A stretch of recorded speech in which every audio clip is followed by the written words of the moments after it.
So not bad, not bad. So just excited all day to do part 3 of Aubrey Plaza. So what we're going to do is we're going to jump right into our new mixture. So we're going to go a little bit darker today. I would say we are going to do this one right here, which would be 3 full eyedroppers of water to 6 drops of ink. So let's do that.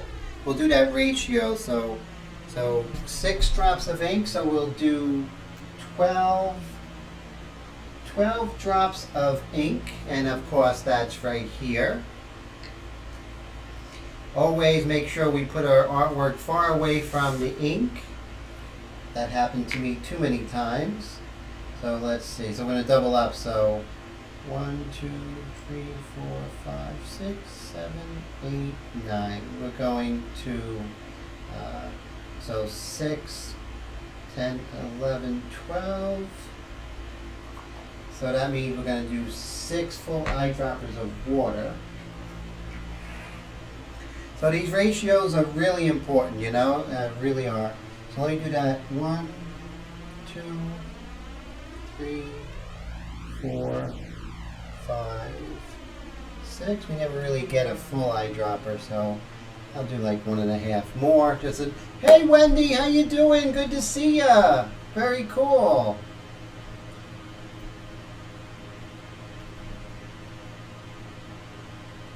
Oh, that's so great, man. And Willie, how you doing? Good to see you, Willie. Thanks so much for stopping by. I'm just doing a little bit of a darker, right now, a little bit of a darker mixture, which was 3 full eyedroppers of water ratio to 6 drops of India ink. So that's where we are right now. Of course, when I do that, guys, I make sure my artwork's far away. So good to see you guys, definitely.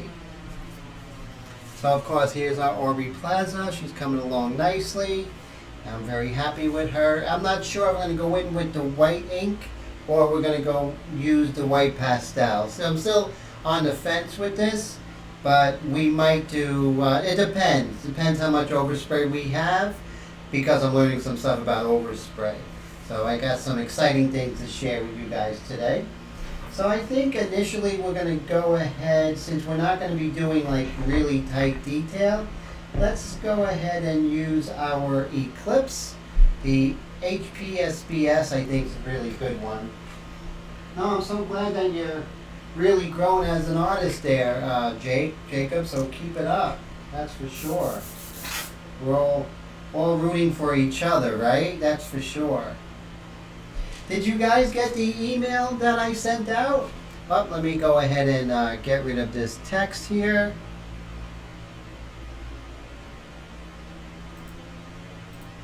Cool.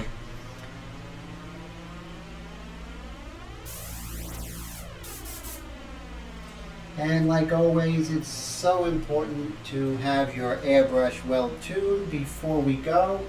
And let me go ahead and load this here. You always want to do it this way because you want to fill it about halfway or less. If you don't, there's more chance of a spill, and that's just not good for anyone. Okay, so we got our airbrush loaded, but remember my mantra, which is always, always, always make sure that your initial sprays are not on your painting. So we got some orange test paper here, and we're going to do some sprays here, test out the airbrush, make sure everything's working. Now remember, when I clean my airbrush at the end of the day, I always have the air pressure going really, really loud, you know, really, really high. So there we go. Okay. So we're just going to do some. See, it's always like, look what happened here. See this? When I'm pulling down, now this is good for you guys to see. When I'm pulling down on the trigger, ink is coming out. So that's telling me there's a problem. So what we have to do is really fix that problem If I was going to just start, I would have had ink where I wouldn't want it, and that would have been really bad for the painting. Really, really bad. So what we're going to do is we're going to do some troubleshooting. And this is good to see, just because you guys are going to be dealing with this. There's no doubt about it. So this is really good. So we're just going to pull out the needle, make sure that it is in as far as, and we've still got a problem. So that's telling me that what I'm going to do is I'm going to spray this out into my little waste receptacle I use. And this is what I use it with. It's like an old gallon of milk, and I cut a little opening in here. Let's see if we can show you. I cut a little opening in here with some old paper towels, and that's where I spray so I can clean my airbrushes and also blow out anything that might be stuck in the nozzle cap. So let's see. So we still got a problem, but not as bad. So I'm going to take off the nozzle cap here. So I'm thinking that there could be something in here. A lot of times that does happen. And so this is really great. You know, the ink is usually good for that day. The next day, Willie, I would throw it out. It's so inexpensive. What happens? Hey, Wendy! And so what you would want to do is just make a new batch, because it's made out of soot and carbon, and those things separate, and when they separate they kind of solidify, and that will get into your airbrush and make your day very long. So what I'm going to do is I'm going to go run this through water, and I'll be right back, okay? And see if that's the problem.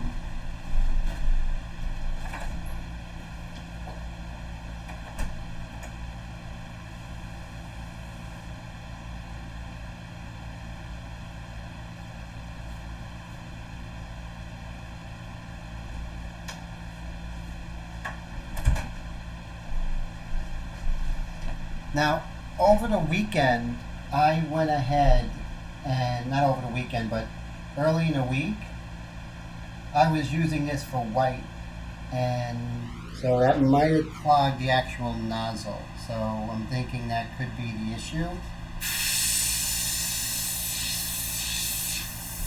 As you can see, we're still having that issue.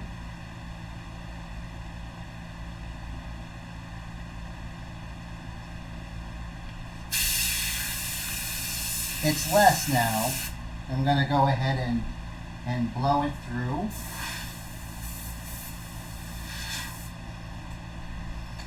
So while doing that, it went ahead and I used all my ink. So I'm going to reload. Remember, halfway.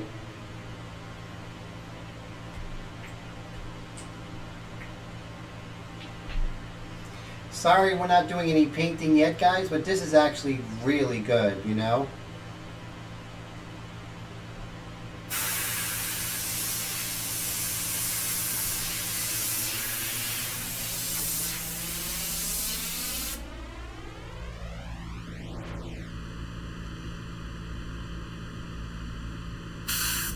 I'm going to lower the air pressure.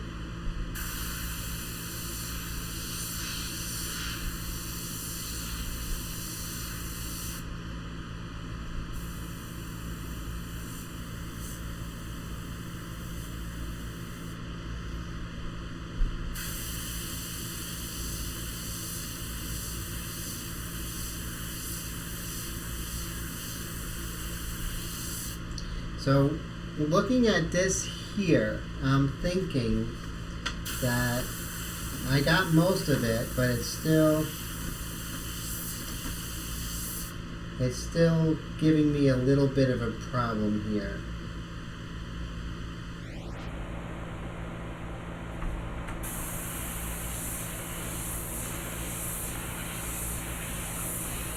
Now, if this was my only airbrush, I would say, okay, let's go ahead and fix this, but that would be a real So what I need to do is I need to take off the nozzle and really clean that up. And I think the white that I used over the weekend, even though I cleaned it, there might have been something inside that causes it.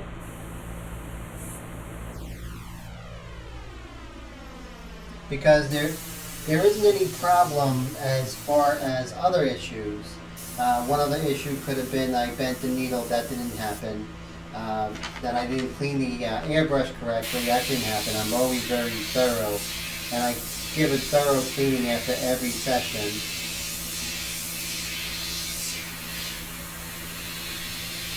So what we're going to do is we're not going to use this airbrush, because that's something I want to teach you guys, is if an airbrush is not working correctly, do not use it.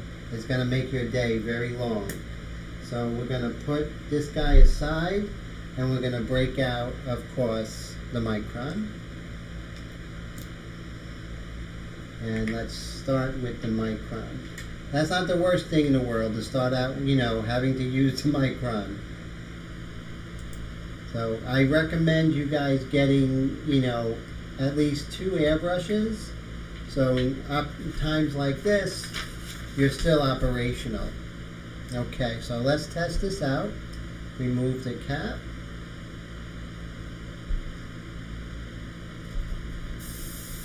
Now see this? I have air going, but there's nothing coming out as far as ink.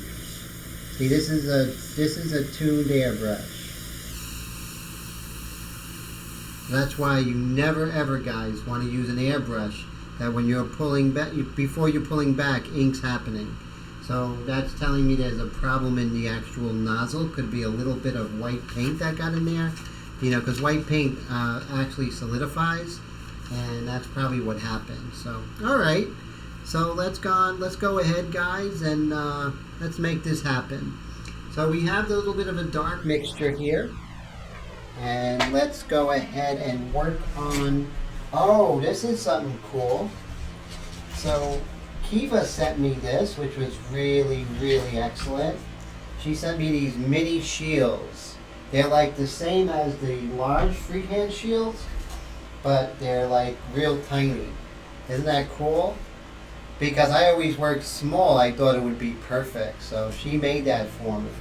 So that was really neat. Okay, so let's go ahead and make some hard edges over here.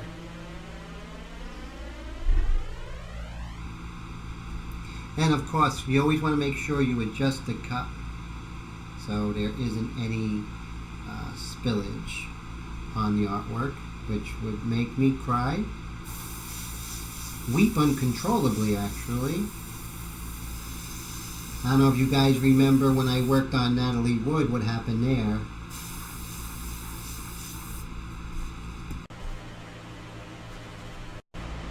So I want you guys to stay tuned, because I think I devised a way to use Frisket film. Actually, Jacob, Mylar film, that I don't know. I think some place like Hobby Lobby would be a place for that, or even, what would be another place that's really cool? AC Moore, Michaels, those are the places that you would find that stuff. So we made a really nice hard edge with this, which is great. And then it's sort of, we sort of continue that hard edge. And this one isn't working for that. So you want to find the freehand shield that is perfect.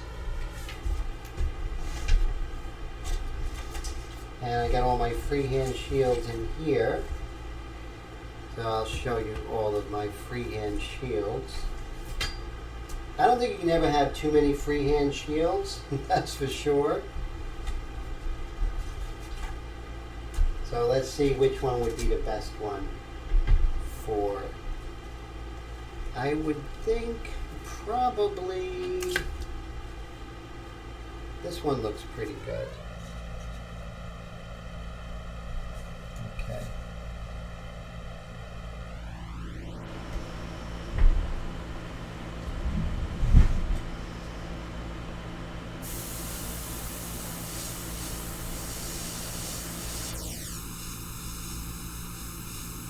There we go. And so we're just reinforcing those edges there. And then when I go darker, I'm going to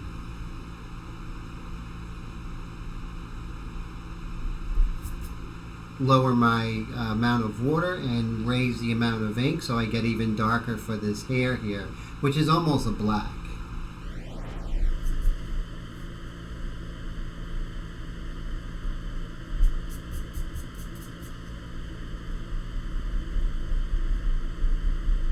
So I did an experiment over the weekend, and this experiment was pretty good.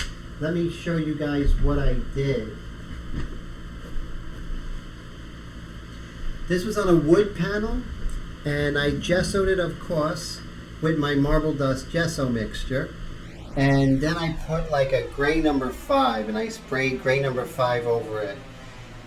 And then once I sprayed it with gray number 5, guys, I went ahead and I painted in my lights right away, and which was really great. So I had this like sort of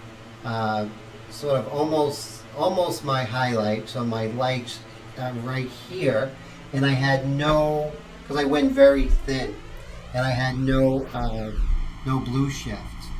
Then after that, I started coming in with my, because I already had my grays established. This was the color of it right here. And then I went dark over here. So I went in with my darker colors.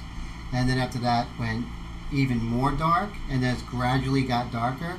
And then also with the airbrush, went back in with the white and came in with the almost the highlights.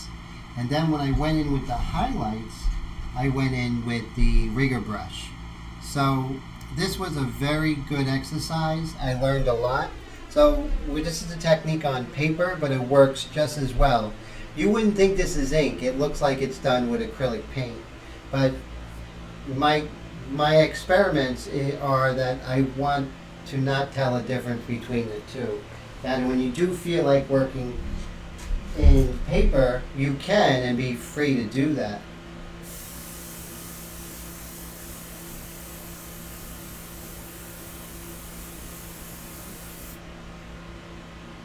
Okay, Jake has a question. He says, to build up layers from light to dark, how do I defeat simultaneous contrast? Meaning, do you know when your values are correct and stop going darker? Well, that's where the whole thing, Jake, great question, is that you want to build everything up slowly so you can have like the whole picture. You see here, like her whole portrait is here. It's only now that I can go ahead and start creating relationships and go even darker and make things lighter. But it's really important. Simultaneous contrast happens when something looks really dark next to something light.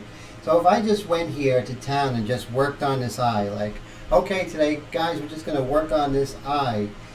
This eye is going to look dark because there's going to be nothing else going on. I'm not going to know how much lighter her upper lip is from that darkest dark. So that's where the problem is when people paint piecemeal. It looks really good, but you know what? That's no way to paint. And the painting come out looking disjointed and kind of fake and not like a painting. There's something to be said about an airbrush work or any medium of the work looking like a painting. Do you guys know what I mean? The difference between something that's just photorealistic and something that looks like a Thomas Eakins painting or one of the paintings of the old masters. That's what I'm talking about. That's the difference. That's what I want in my work, is I want to have that feeling that this is a painting, not an exercise. So yeah, I mean, I think you're doing great. Your values are fantastic, but I like to work the ensemble, bring the whole thing together. That's what we're doing. You know, as you see, you know, things are happening together. There's nothing, I'm not jumping ahead and you know, going into all the details on this lip when we have more work to do here. So I think we have to make sure that the painting appears as if when it's done that it was all done at one time. That's what I'm going to say. If you look at the work of Rembrandt, Vermeer, you can see that they were looking at the whole of the painting. Where do they want the eyes to go of the viewer ultimately? Where and when?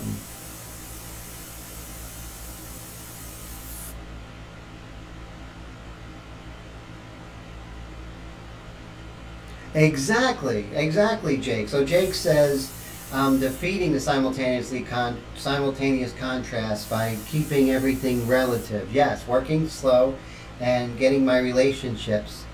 You know, how dark is her eyebrow compared to, let's say, the underplane of her nose. Now, if I made the underplane of her nose really, really dark, then the relationship's not going to happen because I would have to go too dark to make this one darker than the underplane. So, yeah, definitely. Definitely. That's a really good question. That's something that I asked in art school when I was studying with Harvey Dinnerstein and Ron Scher and Greenberg. Is, is it, why don't I just, mix my colors and just try to make it as realistic as possible 1 inch at a time? And that's exactly what they said to me. And we're fine artists, right? We're not illustrators. We're doing things, for the beauty of it. We're part of that tradition of painting and drawing in the Western world, all those great painters. We're connected. Remember, you always want to wipe this off before putting it back. Hey, Super Killer, how you doing? Thanks so much for coming by. How do I feel? So Super Killer makes a good question here. How do I feel about other artist friends? How do my other artist friends feel about airbrushing? Very interesting. That's a great question. Now Wendy has another question. I'm going to get to hers about the difference between an illustrator and an artist. Now, that's a fine line. But okay, I'm going to tell you, growing up in art schools in New York City, National Academy School of Fine Arts, High School of Art and Design, the Art Students League, these are top schools in painting, realistic painting in the studio session, studio schools. So I was always told going to art school that airbrush was off limits. Yeah, you believe that? And that airbrush was a commercial tool and it made okay artists good artists better, and it was a shortcut that they didn't want us to go through. And I asked that question a lot because I always had a pull towards airbrush, but I listened because I was impressionable.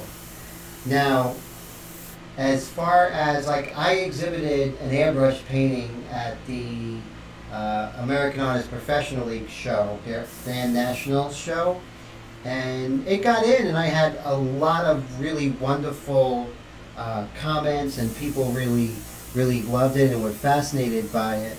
But I think there's still you're right, it is a tool and not it's a tool and not an art form. So I think that's why, a lot of fine artists have been really giving it a bad rap. And I think that's wrong. But the artists at the exhibition were very nice, and they really loved it and had a lot of questions. And I think we as artists today, yourself included, Super Killer, is that we can dispel those myths and create very fine art looking pieces. And we're solving the same problems, light and shade, edge work, soft and hard, color, saturated, gray, all those things. So really there's nothing that they can say that would substantiate them saying that airbrush is a lesser form of painting. So yeah, there's still attitudes out there, but I don't care. I fell in love with airbrushing, Super Killer, and I want to do that as much as possible. I mean, I just love it, and we only have a certain amount of time left on this earth. So I am going to make sure that I'm going to paint in a medium that I think is fun. And I can express myself. One of the things I love about working in inks like this is I can express myself getting really dark, getting these really beautiful rich darks. Let me show you.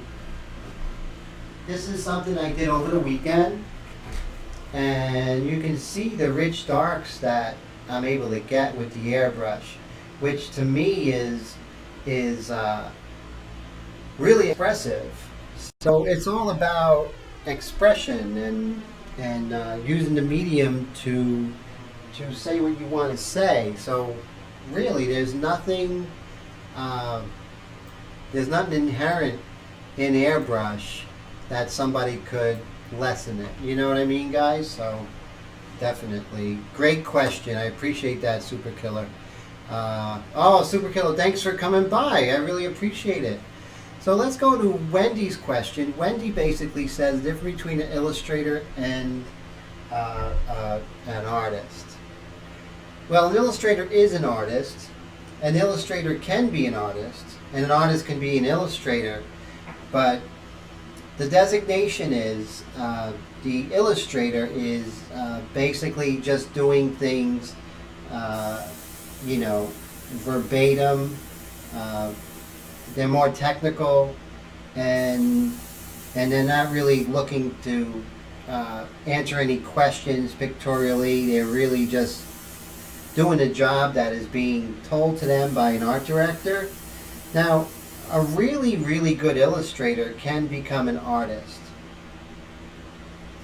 A really good illustrator is an artist. Case in point, Norman Rockwell. He was an illustrator, but his work at an illustration was so good, then he definitely crossed over to being a fine artist. No one could say that his paintings were any less than any fine artist was doing during that time period. So, yeah, it all depends on the level. N.C. Wyatt, which is Andrew Wyatt's dad, he did these illustrations of Treasure Island and things like that. And they were so good that they were basically paintings. It would be a lot like, Michelangelo doing the illustration for, let's say, The Last Judgment. That was an illustration, but it was so good that, it sort of went above that and becomes fine art. So I hope that helps, because it's really kind of so a lot of illustrators do end up become fine artists because they're really good and they grow and they look to the old masters, and looking to the old masters is when their work starts elevating to a much higher level. Would be the difference between, let's say, someone doing stuff like Britney Spears, right? She's doing this pop stuff. The masses love it, but maybe one day she started getting into songwriting, and she had voice lessons, and she took everything to a higher level. Then that would be a pop artist becoming and recording a real singer, songwriter sort of thing. So I hope that helps. But yeah, that is a real fine line, that's for sure. So let's see. And so we got here, it says, so Jake says he doesn't want to give in to elitist garbage that airbrush isn't a real medium and some other nonsense, which I agree. Airbrush is amazing and makes things easier. Yes, it makes things easier, but you're solving the same problem, so it's just as good as a filbert brush or any other kind of tool that an artist would have in their studio. So I agree, Jake, definitely. It is garbage, and those who don't understand things usually are prejudiced against them. So yes, half the artists who have a bad opinion about airbrush, let's see how good they do when they pick up an airbrush. Probably not too hot. Okay, and Wendy says that she loves the softness of the airbrush, and me too. That's what I love. So seems like a lot of illustrators do end up becoming artists. I agree. Some artists do end up becoming illustrators, and they no longer are trying to reach that higher level in their art. And so Jake said he did do oils for half a year and hated them. So messy, not worth the money for what it's. Yeah, you know, oils can kick people in the butt. That's how I started. I started my training when I was 15 years old in oils. It is probably the hardest medium out there, and you have a lot of things to deal with. You have to deal with a slow drying time. You have to deal with mediums, the turpentine and the stand oil, and then the varnish.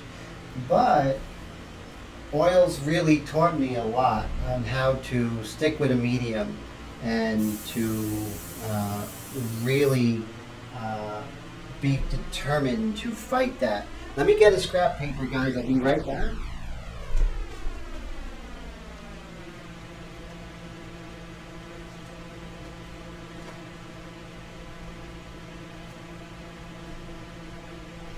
So when looking for a scrap paper, there's almost never there. But I did find it. So I'm just going to pull some of these up. These are some of the notes that I've been taking for my new full-length video coming out, which is very exciting. I'm about halfway done with the full-length video. So I'm pretty happy with that. And I think I'm going to give it at a really good price. So I was talking, okay, so let's hear what Jacob says. Even with water-soluble oil paints, it's still costly. Yes. The brushes alone are very expensive. And just too much, and you know, it's true. You know, you got to ask yourself, is it worth it? When I was going to the High School of Art and Design and then the Art Students League, I didn't have a choice. They were teaching oil paints, so that's when I started. And it was fun. I mean, you know what's funny, Jake? And my work still looks like an oil painting. Even though, you know, I stopped oil painting years ago, my pastels look like oil paintings. My airbrush paintings look like oil paintings. Because that's how I was trained to see. And so, yeah, so it really doesn't matter. You just have to solve the problems that are inherent in whatever you're depicting. So, you know, I don't think the medium is as important as the artist.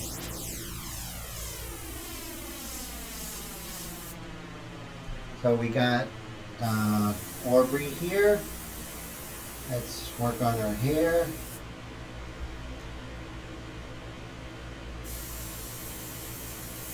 So you see here, this is important. You don't want to kill your table.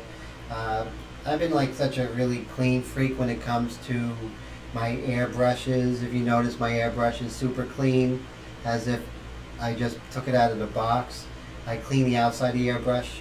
I want my work area to be really clean, so I put something underneath here. So underneath the paper, so when I go over it, I'm killing the scrap paper and not killing my table. I don't want anything to look messy.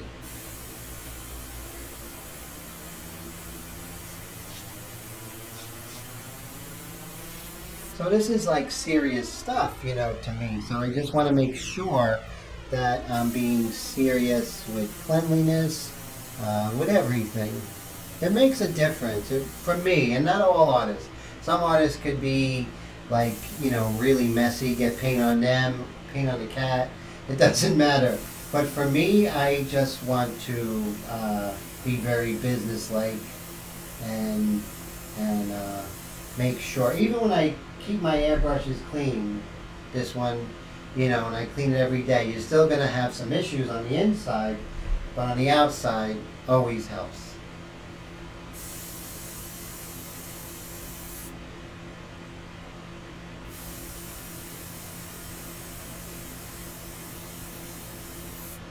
So as you can see, I have this little bit of a darker ink going on right now. And so I'm gradually building. Now, look how dark we have to go. But, you know, I'm in no rush. What I am really interested in is to get this play of light and dark and make sure that my value relationships are good. And then when I go in with those darks, it's going to pop and really come together. So that's why patience is everything. It's not going to look perfect in the early goings. That's just a fact. It's not going to look perfect. But you stick with the program, it's going to come together. So how many you people out there, my friends, how many of you know the work of Norman Rockwell? You know, Norman Rockwell was like my hero growing up. You know, most people had like, you know, Joe Namath, football players, actors. Mine was Norman Rockwell. I wanted to be Norman Rockwell.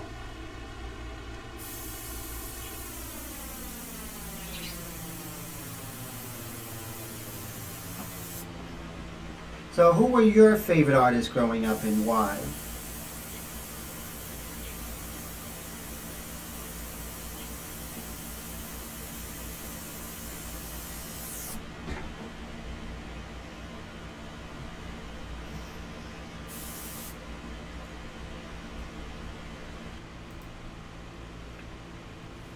So as you can see right here,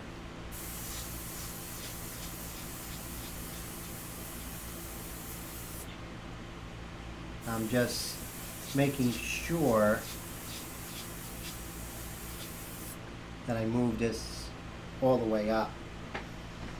You don't want to have to clean things up later if you can clean them up now. That's what I mean, definitely. And of course, we want to be real easygoing when it comes to erasers, and that's something that I have been changing with the technique, is making sure that I'm not being too rough on the paper.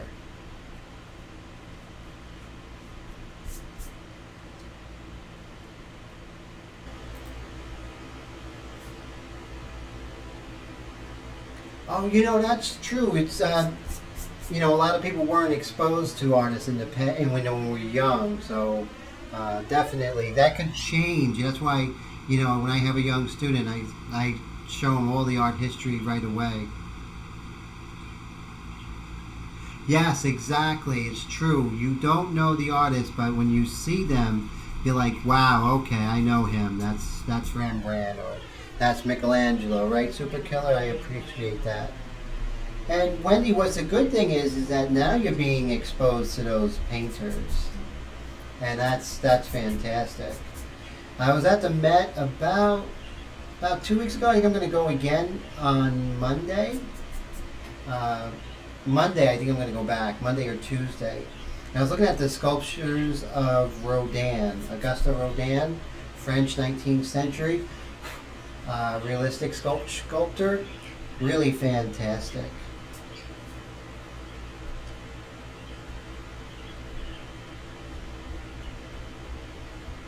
And it's funny, Super Killer, Angela, my favorite painter, said this about anatomy, which is very similar to almost what you said, but having to do with artists.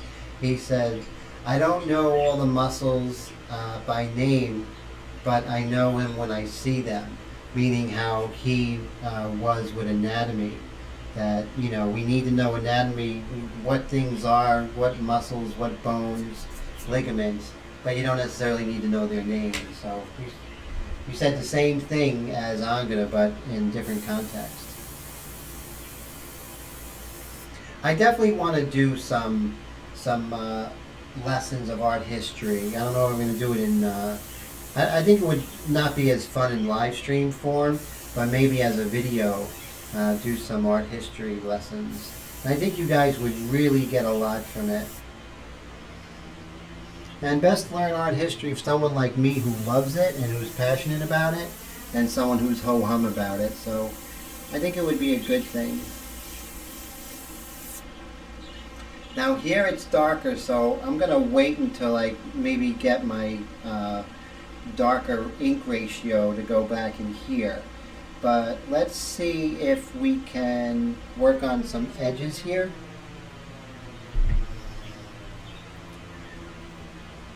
So Superkiller says he favors realistic painters.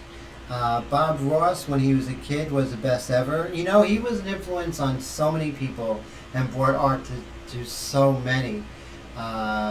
So yes, and you know, being exposed to airbrush as you are, Superkiller, you can definitely see works like Drew Blair and works of Maria Osterley, that they're doing some amazing work. Yes, and you know, what's not to love about their stuff? So I agree, they're very good exposure to artists, and so was Bob Ross. I mean, his show was The Joy of Painting, and he brought that to a lot of people. So I admire Bob, and he's probably the father of the tutorial, right? The painting tutorial. So we all owe him a lot of gratitude. And the way he did those paintings, those were really good, and he did them on the fly, right? Within a half hour. How good was that? I mean, I may get nowhere near complete in an hour, and he just 1, 2, 3, and his happy trees and all that. That's just fantastic. So definitely, Willie, yes. So I'm gonna do that because, you know, it's funny whenever I go to the Met or museum and I go with someone and I start discussing painting and discussing an artist. Then since this has been my passion, I read books and books on these painters. So I'll talk about, you know, disposition of this artist or what was going on in society during that painting. And before I know it, I look behind me and I have like 6 people listening to me. They think they actually think that I am the tour guide. So it's always funny.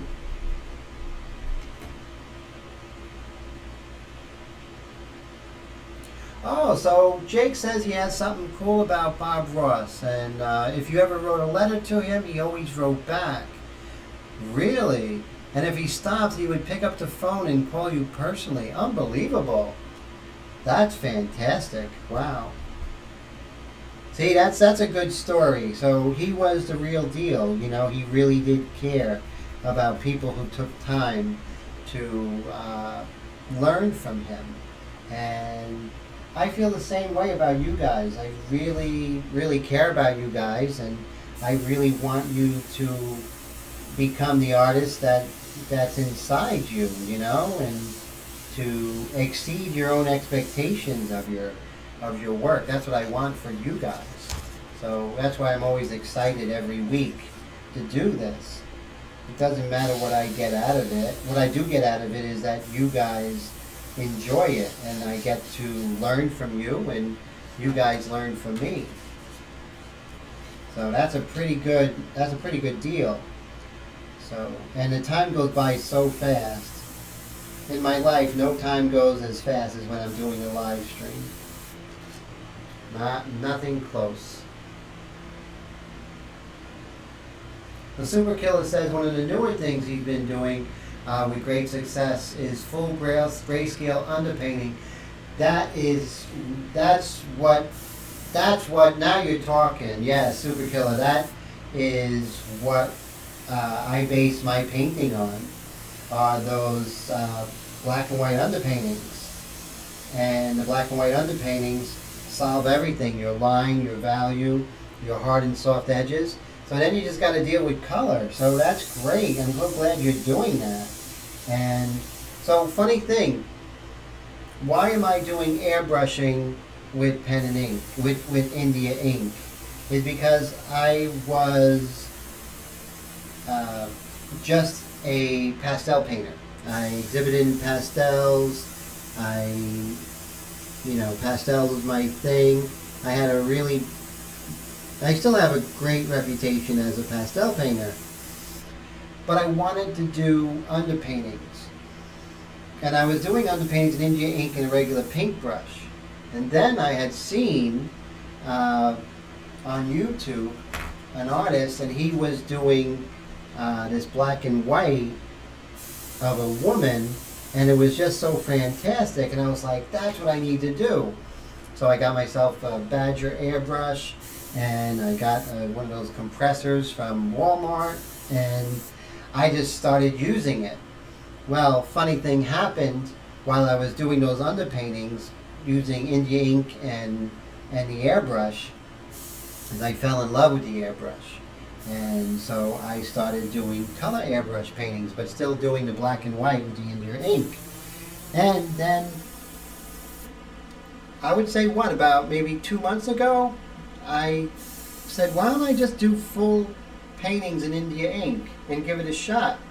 And then I was like, well, why don't I try and do it on paper? Because, I started doing these little ones in these sketchbooks. And before you know it, this stuff was happening.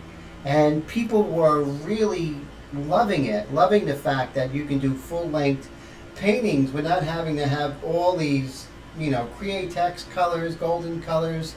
Just this, some water, and maybe some white India ink, and that, and you are good to go. So that's where we are. So it's so funny you said that, Super Killer, because that's how this whole method was born.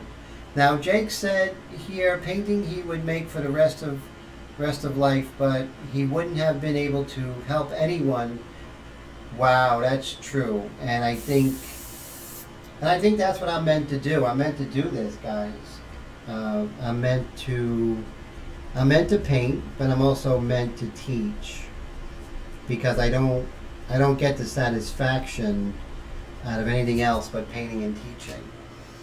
And it wasn't until I found YouTube and then live streaming that it really came together. So I fight to be able to afford to do this. I have other streams of income. I'm working on videos, full-length videos that I could sell, that could support me, pay stuff like bills and everything, so I can continue doing this, guys. So yeah, I work hard because I know that this is important. I know that artists need to know that they can do it, and someone to show them and really care about them.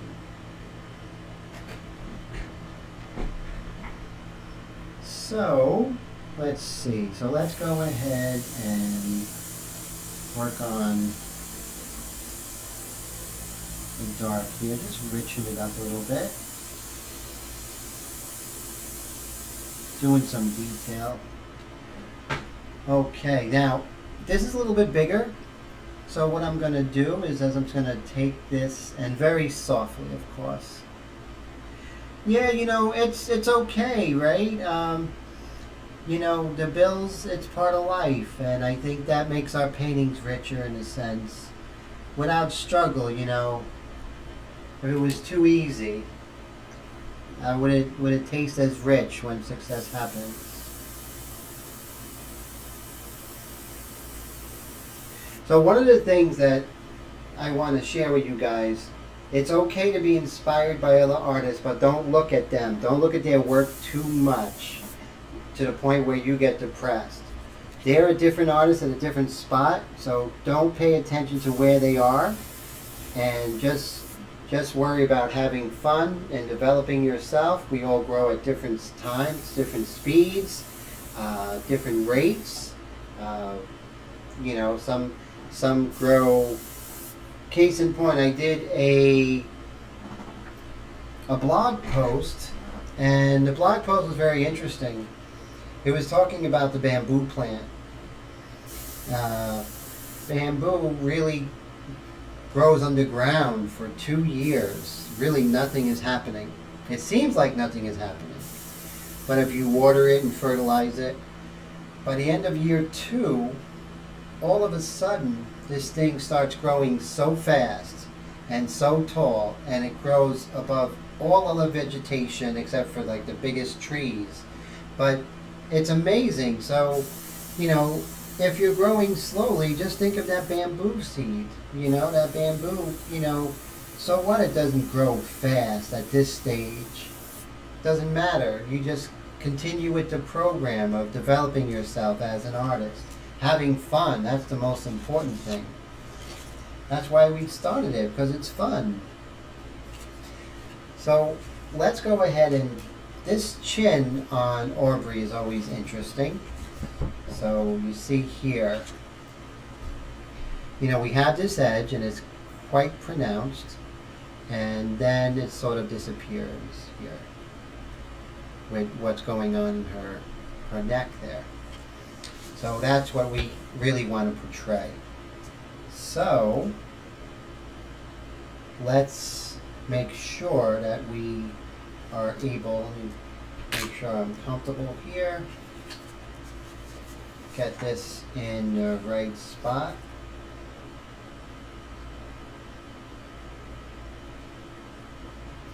But what I'm going to do with these videos, now I made something like 112 YouTube videos since January of 2017.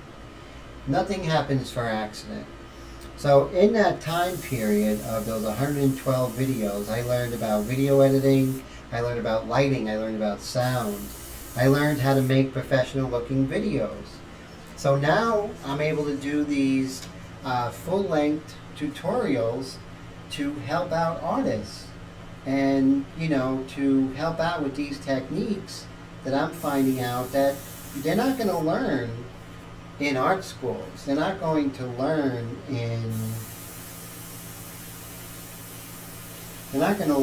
that in many of the workshops that are out there. So I feel good that I'm able to give that, and at affordable prices. You know, my full-length videos are going to be very inexpensive, because I look at it this way. When I was learning airbrush, everything was so pricey and out of my league. And it took me a little bit longer. Well, it took me longer than if there were videos that I could afford or seminars that I could afford.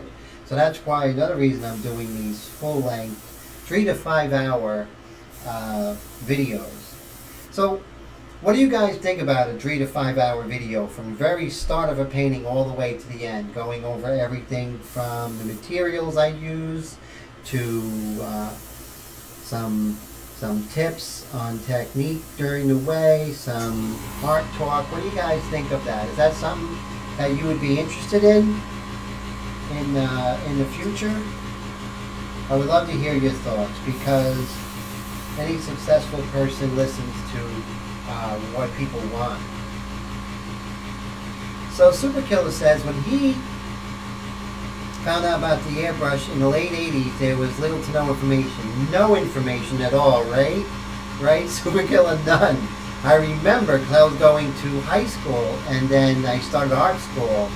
And so the information that was out there, creating plastic looking square, that's right. Remember those like balls in space and the cone? Exactly. Yeah, you know, it was very limited, and so I would love to do something. Oh, thank you, Willie. Thank you. I appreciate that. And really do these videos, like if it was the 80s, and you know, how would I share the love of the medium and make people not be discouraged by telling them the pitfalls, such as what happened to me earlier here, right? You know, don't paint when it's not working. Don't use the airbrush when it's not working. If you don't have another airbrush, stop painting, cancel, and then go ahead and fix that. Once that's fixed, then you put, but don't do not one line after the airbrush is not working. And yeah, you know, back in the 80s, there was no information like that, so many people bought these airbrushes and everything, and they were horrible quality, weren't they? Holy cow. And they just stopped because the airbrush got clogged, they didn't know how to fix it, they got discouraged, and, you know, stuff like that happened. I think Super Killer, the guys who actually continued were working in those t-shirt places. You know, those little t-shirt stands at the beach. Their boss had to tell them the secrets, because otherwise, you know, it was money involved. Otherwise, they're selfish. They would have went ahead and kept the secret to themselves, but they needed to make money by having them make sure they knew how to use the airbrush.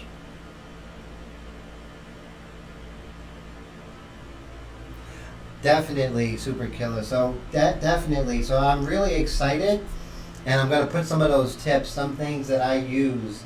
Now this is a tip that I'm going to do. I'm actually devising a way where I'm able to use Frisket on paper. Now it's still in its development, but I think I'm almost there, and I think to me that's exciting. Using Frisket film on paper. There is a way to do it. So yeah, we need to share our knowledge and, continue to grow as artists together. And airbrush artists. And it's all connected. A good airbrush artist, a good oil painter, a good acrylic painter, pastel painter, we're all solving the same problems. Just in different, we're all writing the same book, just in different languages, right?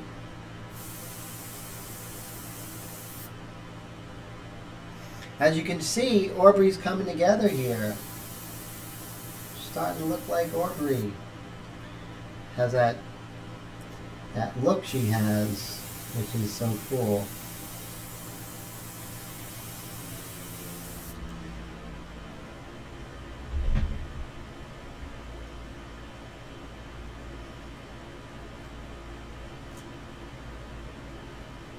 Yes, you got to be careful with that, definitely. And I'm finding out a way to use the Frisket film on the paper where it doesn't damage or leave residue.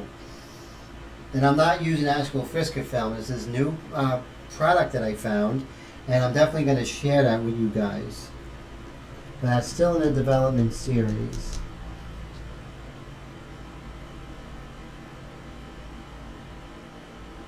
Yes, bits and pieces. That's what Willie said. And someone like Willie needs to see things from the beginning to end. And that's what this video is going to be. It's going to be 3 to 5 hours from the very beginning, going over everything, talking about this eraser and the ink and the drawing process, all that stuff. And so that's going to be exciting. I think you're really going to enjoy it, really, definitely. And it's something that you'll be able to look at over and over again when you have a question. And I'm going to continue doing others. So there's going to be other tutorials. I'm probably going to do one maybe once a month.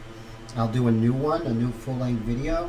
So it's going to be, and they're going to be inexpensive. So it's not like, it's going to be all that pricey.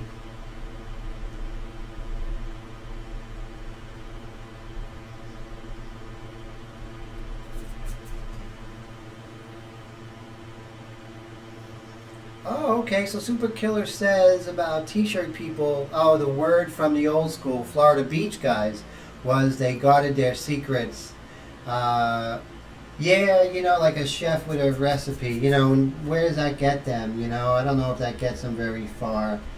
I mean, I guess they had to. I can't judge them, but that's not the most evolved way of doing things.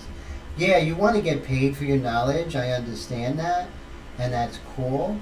But they haven't even written books on it. There's no really good book on airbrush. They are so poor. Oh my goodness. Have anyone ever found a good book on airbrush? It's like so half-hearted.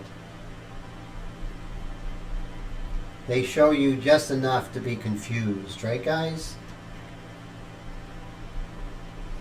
I mean, there's some good books on oil painting, there's some good books on watercolors, but airbrush, it's like they're playing a game with you.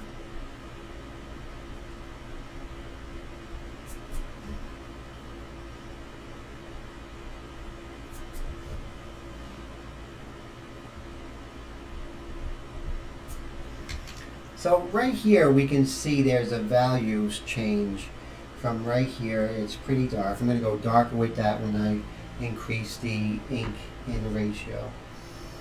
And then it lightens up over here. And then we just have to create a little more contrast here, so that lighter color will show up. And Jake was talking about simultaneous contrast, and you could use that to work with you. Yes, India Ink is fantastic, and it has what I always look for in a drawing, is that ability to get the richest darks. And you don't have that with graphite. I mean, you could work hard, but you're never going, I don't care what they say, you're never going to get that rich dark that you can get with India Ink. And, you know, it's not like acrylic. Acrylic, you can get that rich black quicker, but it's not a race, right? So, you know, that doesn't impress me, and that's not a reason enough to go with acrylic.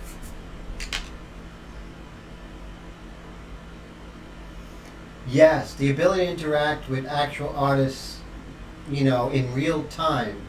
You know, that is so true. It is invaluable, and it's something I wish I had when I was going to the National Academy. I had it more than most. At the National Academy, once a year, your teacher would do a demonstration, and you would get to sit behind him during the course of a painting, and you would see the whole demonstration. And I would love that, and I would definitely make sure that I was there with my, you know, my notebook and my camera, and I would take every picture that Harvey did, every stage. But look what we have today. And that was not that long. I'm not an old guy, but there was nothing like this even foreseeable. Nothing. So pretty exciting where we are today. And that's what my video is going to be like. My video is going to be just like as if you guys are over my shoulder, like you are now. It's like you're actually watching me work over my shoulder. That's why I got this here. You see here, this is my camera, and this is a DSLR, and you can see that, you know, you are like actually over my shoulder. So that's why I paid for this expensive camera, the expensive equipment to make the camera trick the computer, and it is a webcam. So yeah, I mean, what we have today is really amazing, and I'm glad to able to supply that. And my videos are going to be demystifying everything. I'm not holding anything back. I'm going to share everything, like I do here. You know, I share everything. Okay, so what I'm going to do is just lower the volume of my PC here. There we go. I'm hearing some chimes. That's not good. So let's see. Okay. Now how's the picture looking, guys? Is the picture really good? Is it a good contrast? Are you seeing it well?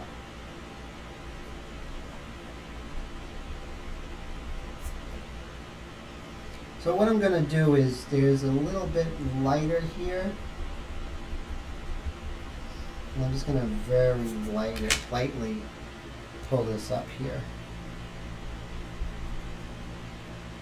Ah, great. Thanks, Wendy. I appreciate that.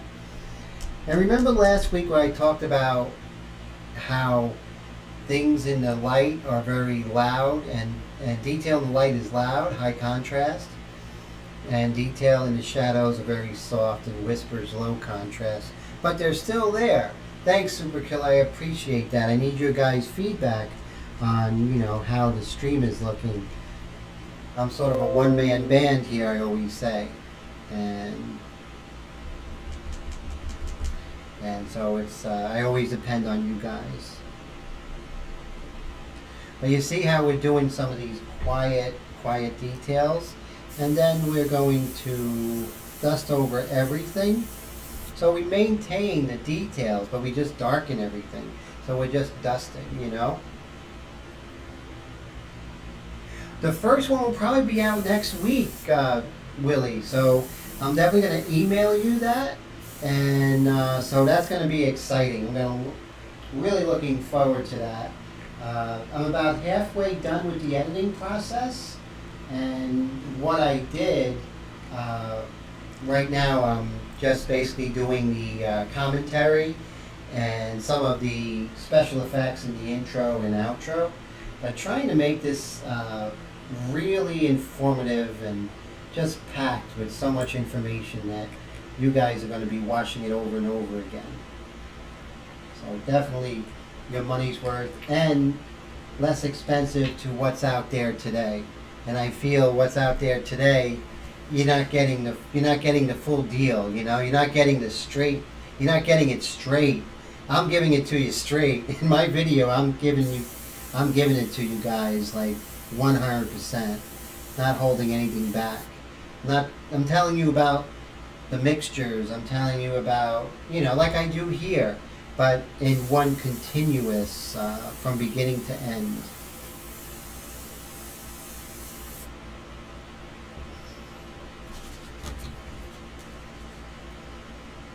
Let's see.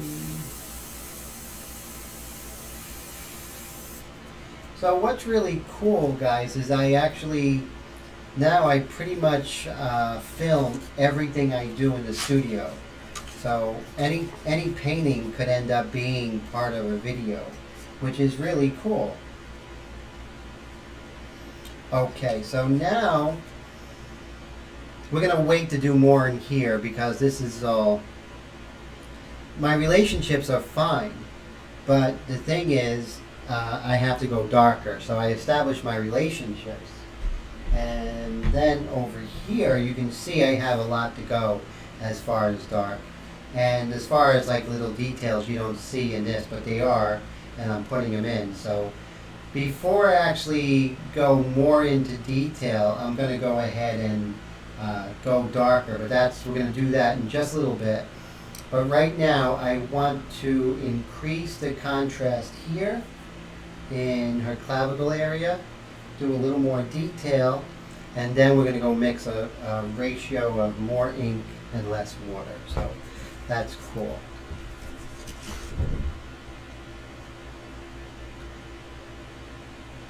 It's funny.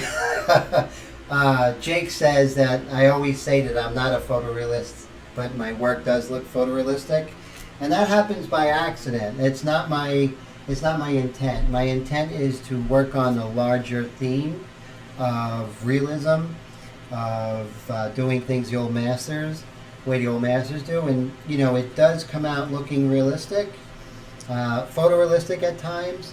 So, but it's not intent. It's not my intent. I think photorealism in itself is a dead end. And I think we have to make sure that, we start...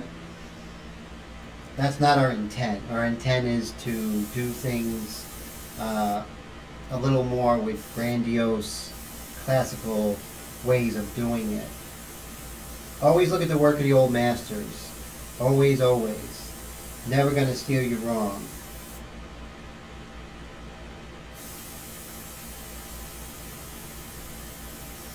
I did a blog post not too long ago on a book, and it's called Fascinate, and how to create a brand by being fascinating.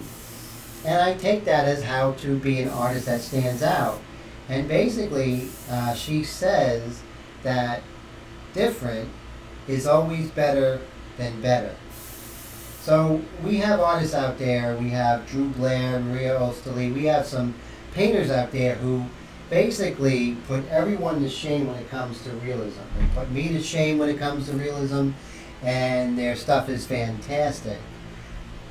But that's great because we have a Drew Blair and we have Maria Osterley, and that's what makes them wonderful.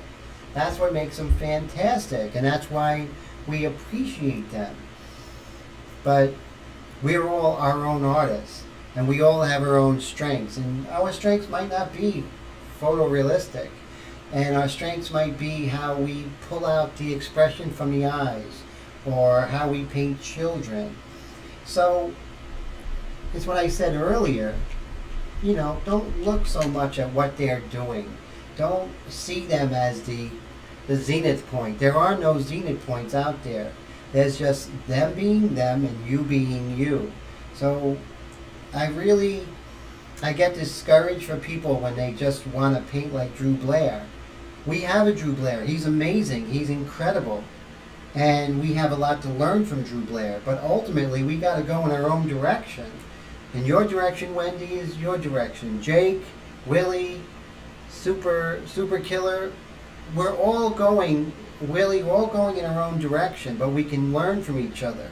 So stop comparing ourselves to Drew Blair and stop comparing ourselves to all these wonderful artists and be ourselves and really rejoice in who you are as an artist, right? But that's, you know, for me, like, who are my favorite guys? Anga, Jacques-Louis David, you know, Johannes Vermeer. But if I look at them and say, oh, if I could only paint like Johannes Vermeer, I don't want to paint like Johannes Vermeer. I want to learn from Johannes Vermeer so I can be better as far as who I am. And life's too short, and you want to be remembered, and you'll be remembered by being the best you as an artist you can be. Your perspective, how life is behind your eyeballs, how you see the world. That's what it's all about. And that's, you know, great. Wendy, you already do work. Wendy says if she could take something to look like a photo, she would be very happy. She did a portrait of this homeless man. You got to see it. It was in pencil. It was just amazing. Literally blew my mind. And then she did this portrait of a little girl, and that was a combination of colored pencils and watercolor. So yeah, I mean, I think your work's amazing, and I think you underestimate yourself. But I appreciate you, Wendy, and I appreciate your work.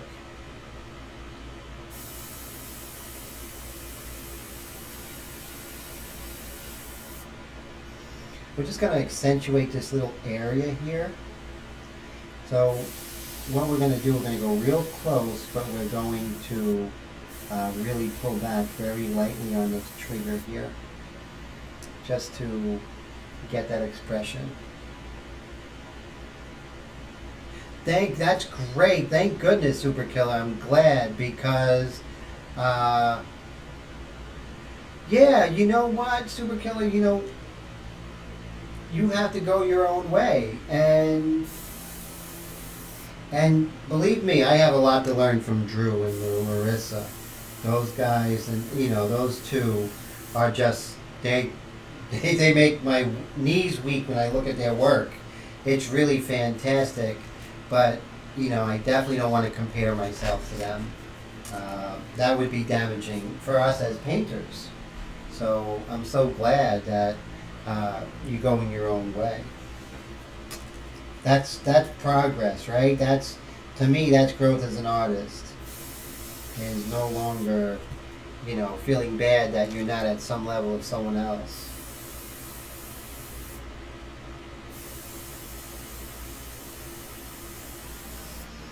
So we have a solid color coming over here, and basically I have it pretty much broken up. So let me go ahead and solidify this here.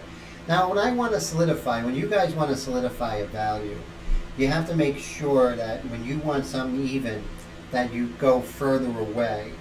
Because remember that, let me show you with this guy here. So when you pull back, when you pull back just a little bit, you have a small cone. And that gives you detail. But the cone grows as it goes further, right? So it grows as it goes further out. So when you're closer, the cone doesn't have a chance to get bigger. So you get detail. So when you're up close. When you're further away, the cone has the ability to grow. So the further away, you're going to have a more even distribution of paint. So and I hope that helps. So that's when, if I want an even distribution of ink here, I'm not going to be here, because what's going to happen is, you see, my cone is short. But when I move away, you see how even the value gets. So that's what we do. So you just move away a little bit, and then you get this even tone.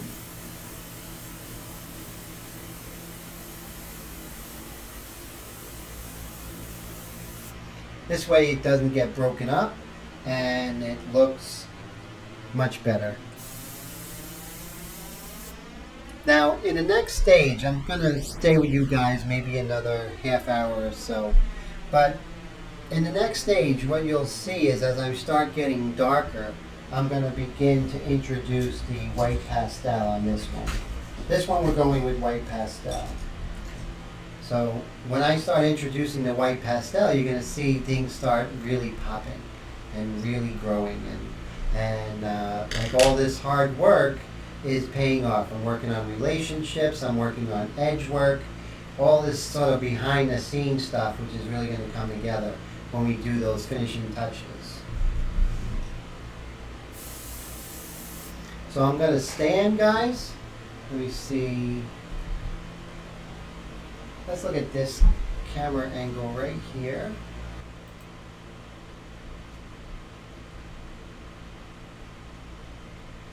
And let me, bear with me, I'm just going to lighten this up.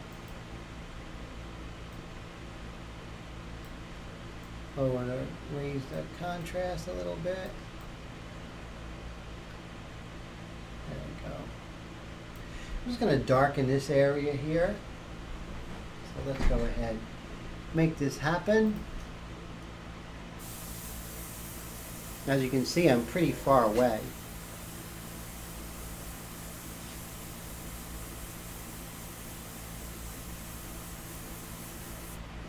And we're still using the 3:6 ratio, 3 full eyedroppers of water to 6 drops of ink.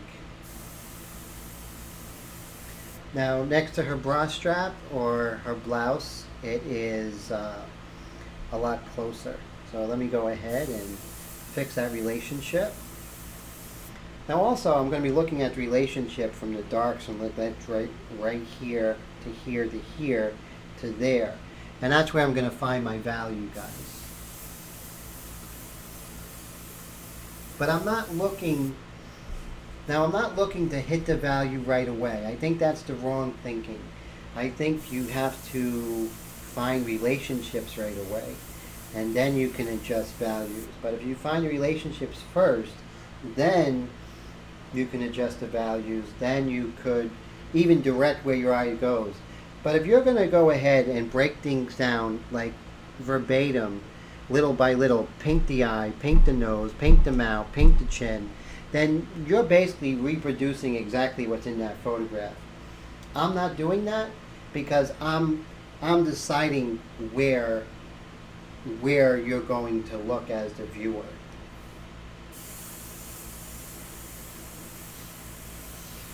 And I'm also trying to find what in this photograph of Aubrey that made me want to paint her in the first place. You know, it wasn't just some arbitrary reason like, oh, might as well do Aubrey Plaza.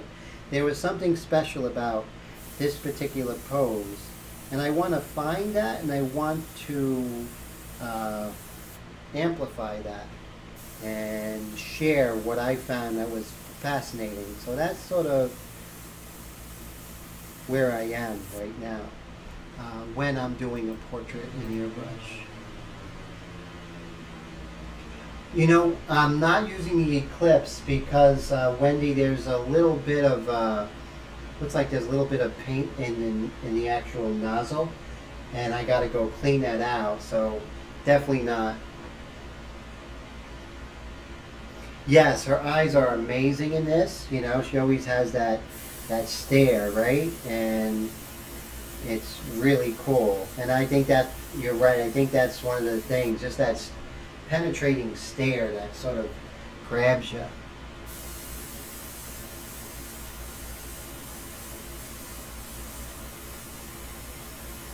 And right here, looks like the clavicle ends.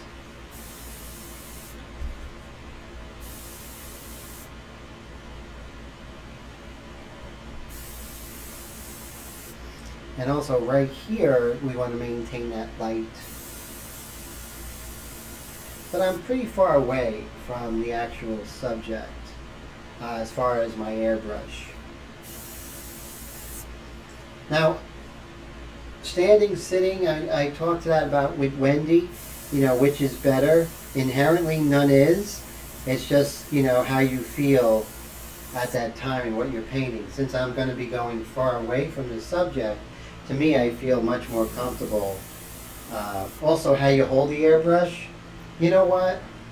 There's no right or wrong. Airbrush is not really, I don't know, anyone telling you there's a right way or wrong way to hold it. Airbrush is so young in the technique of everything. Don't listen to someone say this is the only way to hold it, because there is no only way. It's like saying the only way to hold a paintbrush, right? Come on. Whatever feels comfortable. Now, in the beginning, yes, there are certain parameters that you shouldn't go over when you're beginning it, but when you're working every day like I am, you're going to find your own way. You don't want to listen to someone saying, well, you got to do this and you got to do that. No, they have no right to tell you that. How many devices do I use to remove paint with? So that's interesting. I'm not sure about that question, Superkill. If you could explain to remove paint with. So let's see. I have about 4 airbrushes. Oh yeah, sometimes yes. If you're holding it too tightly, it can cause cramps, right, Superkiller? So I agree. Yeah. So define that comfortable quality. And for me, I've been painting about 6 hours a day for the month of August. So all the cramping pretty much went away because my hands got used to it. But I was cramping up something awful in those first couple of days, that's for sure.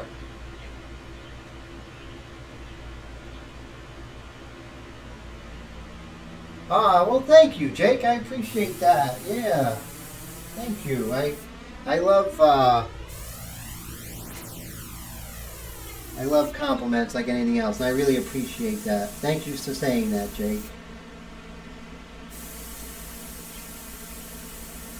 So I've been taking Jake's advice, and I have been hashtagging Aubrey Plaza, so maybe she'll stop by the live stream one day. That would be cool. Or she'll let me paint her. That would blow up my YouTube channel. Right, guys? I mean, to say the least. Okay, great. So we have this really cool mini shield. So look at this guy, right? Compared to its dad. See, we have the dad and we have the little one. So I'm very happy. Thank you, Kiva, for that. And we're going to do something like, nostrils are very, very interesting. If you were going to paint them with a regular paintbrush, you would never get this nostril ahead of this shadow here. It would never happen.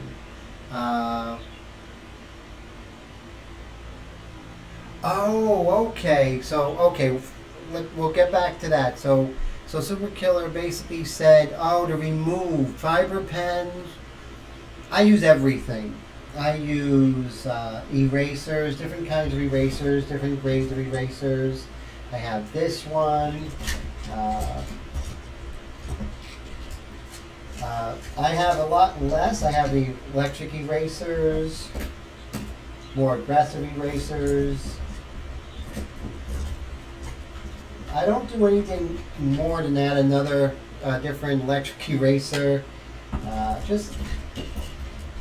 Here's another mono eraser, the chisel. So yeah, I'm always looking for and always trying new stuff, Super Killer. Always trying new things, and see that.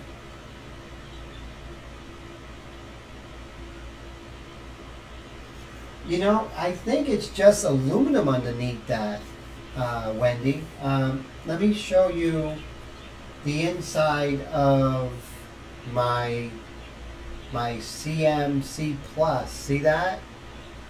This is like aluminum under there. So yeah, after the while, that just sort of goes away.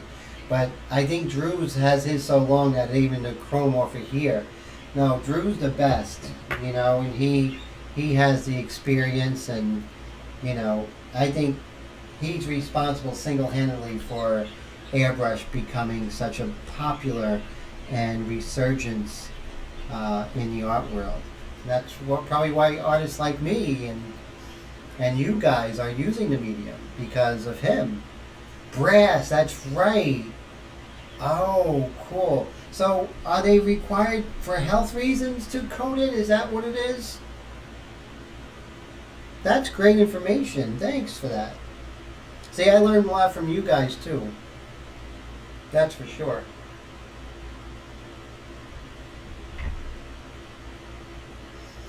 Okay, so we were working on that nostril, and I was saying how, you wouldn't be able to get these effects with other media. So, for that reason, those who are poo-pooing on the airbrush, eat your heart out. Watch this. See that? We can do things like that. They can. So my message to those other painters who don't think that airbrush is viable, well, let me see how they would do this with their viable mediums. So beautiful. It's just so great the way that works out. Okay, so I'm going to show you now. That's another thing. With my videos, I'm not trying to impress anybody, like, oh, look, it's 100% airbrush, all that. I show you guys the easiest way. I go for the easiest way. I don't care about purity of technique or whatever. Whatever way to get me to my destination quicker and safe, that's the way I'm going to do it. Oh, so Superkiller says in California there's some sort of health hazard. Oh, and people like us who paint all the time, that could be a problem. Thank God for California. I mean, as far as what they're doing with art and how they are, very strict with art supplies, because, we have to be taken care of. I'm going to make sure that we are really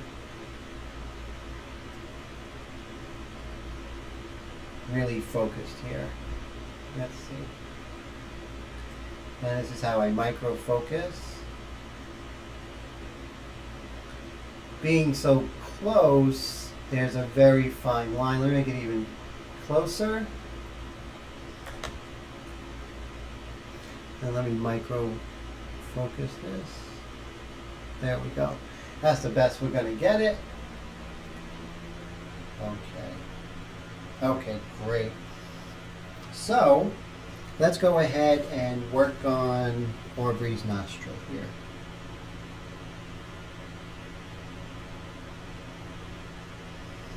Now this is not black, and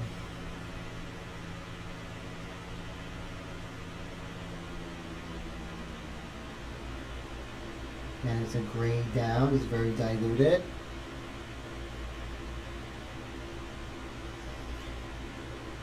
One of my pet peeves ever since I started painting is I make eyebrows and nostrils smaller and lighter than they are. Just funny, right? Just weird.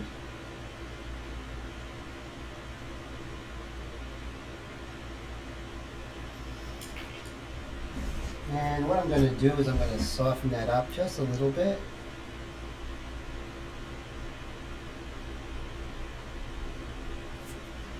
There we go.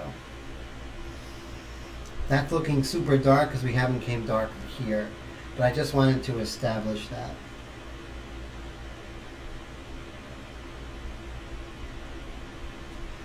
When I come in with the white pastel, you're going to start seeing things really pop. Really, really, really pop out. Okay, cool. Oh, cool. So that's cool. So Wendy says she wants to redesign the airbrush. Now, if you were going to redesign the airbrush, what would be something that you would like it to be? That's cool. That's a good question to ask everyone. Because the airbrush really hasn't been, no advances really, except the Mac valve. That's the only thing I see. What are some of the things that you would like to see? Hey, Willie, have a great night, and don't work too hard tomorrow.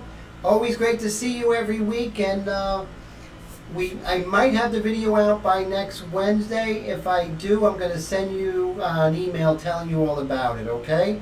Thanks so much for stopping by, sir. Always a pleasure. Interesting. So I think Wendy would go ahead and she would change the grip. That's interesting. Would you make it more ergonomic in a sense? That's very, very cool. The Aztec, that is, the Aztec always comes up in conversation, doesn't it? I mean, it's an enigma. It really is. The Aztec has the style and it has the ergonomics, and it's really great, right, Super Killer? I mean, I really, really like it, but it's so different that I had a hard time reacting to it, and I just gave up on it. But yeah, that one feels like a pencil. This one feels like a pencil. This one right here, especially when I had this cap off, the back off. This one just feels so like a pencil to me.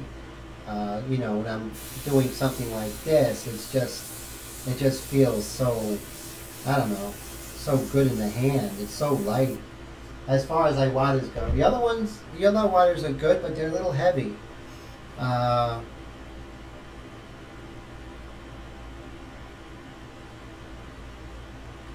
No, what you're doing is really great.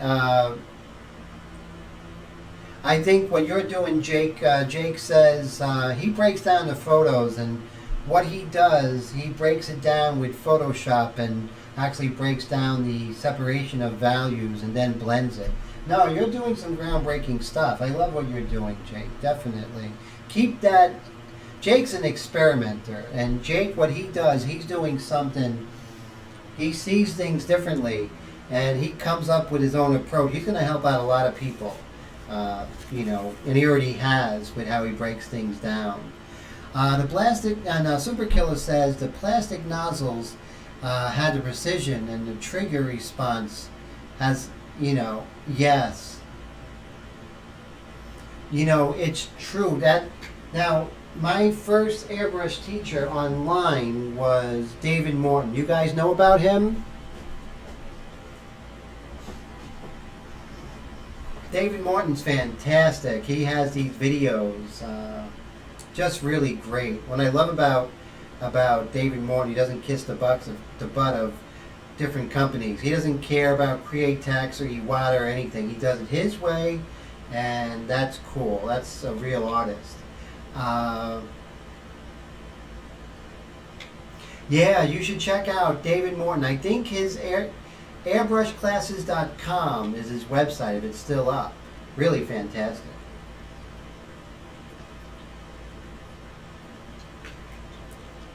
I bought one of his videos, and I emailed him and I showed him my work and my background. So he called me and he goes, why are you, you're an established classical painter. What in the world are you doing in the airbrush world? And I told him the fascination, and he was really pretty happy that I actually went in the direction of airbrush, being classically trained. So that was cool, and I would talk to him every now and then. Just a really nice guy, and he actually wrote a book by one of the Walter Forster books on airbrush. So yeah, check out his stuff. He's really great and a really nice guy.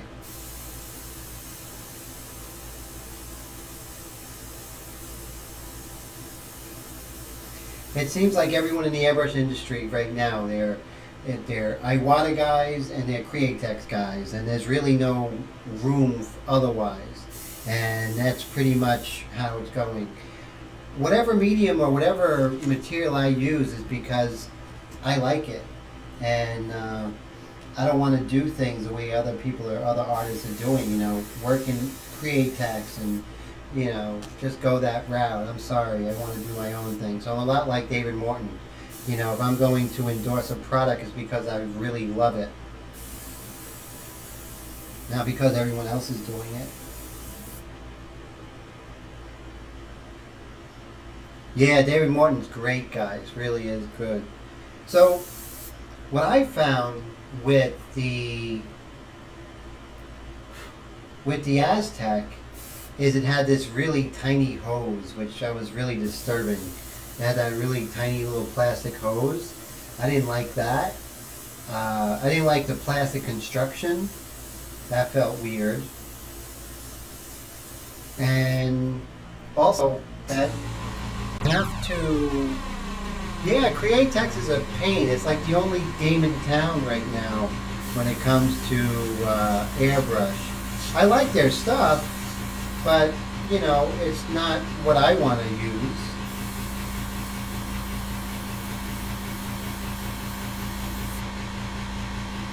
I think there's better paint out there.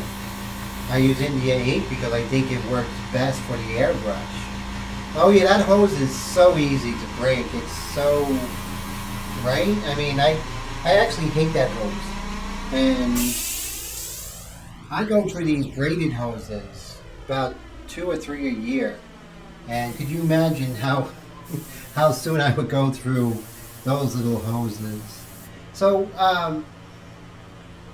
Killer Airbrush, did you actually go ahead and work with the Aztec? Now, David Morton does some incredible things with that. Let me go ahead and darken this strap here. I'm going to be using a freehand shield. Remember, always cover up what you're not putting paint on. That sounds like a silly thing, but there are times when I'm actually covering up where I want to paint and put paint where I don't want to. That's happened enough for me that I always remind myself.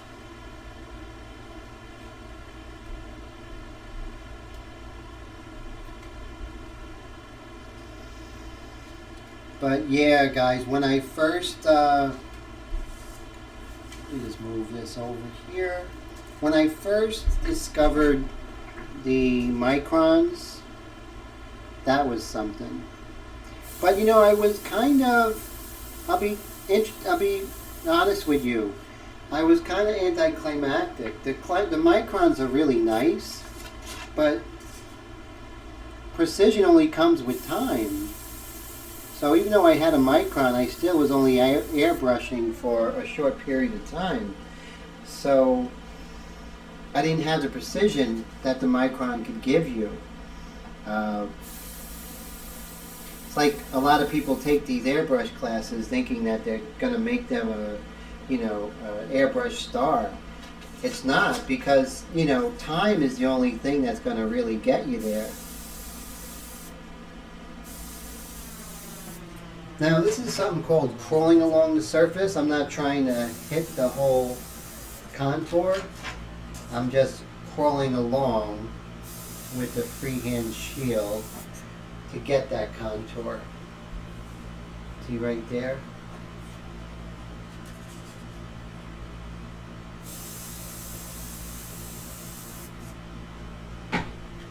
So, yeah, exactly. Oh, so Super Killer said he used it when he was real early in the game. A lot of us, yes.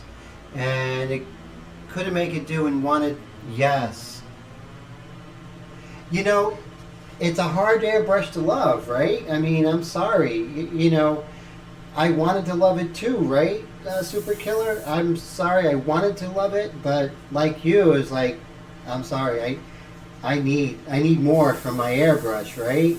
And you sound like you do some pretty intricate stuff. So what's some of the subject matter that you like working with? So we're going to crawl along, meaning I'm not trying to get the whole contour at once, just part of the contour. If I'm trying to actually hit the whole contour, that's going to be a lot harder. But if I only try to hit this little bit of the contour and only spray there, it's a lot easy just to move up that contour. So as you can see, well, no, they don't hate you. They just, think of it like, you know, a new horse, right? That horse is going to be like, I'm the boss, right? Until you get good and then you make the horse listen to you. So it's the same thing. It's like, think of that airbrush as a wild horse. And only with time and attention is when you're going to actually get that to, that horse to listen to you. And, okay, so portraits, yes, me too. I'm a portrait guy. So is Wendy, and actually, we're all pretty much portrait artists here, and I think that's why we all get along. We all pick subject matter that's not the easiest, right? So we're a little bit of, you know, with our subject matter, we're kind of going the hard way on purpose.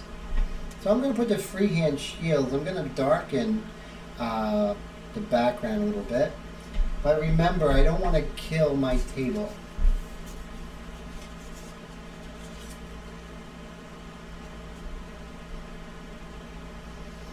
So we're almost an hour and 15 minutes? No. So an hour and 45 minutes. So thanks so much for sticking around with me. I mean, this is fun. Like I say, this goes by so fast, my time with you guys every week. See that? I'm pulling out that edge. Sometimes you'll find the whole edge, you know, at one time, like this.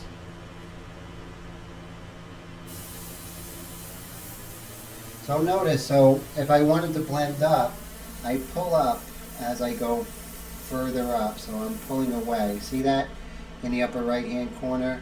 So watch. So pulling up as I go further up. So I get this real beautiful blend.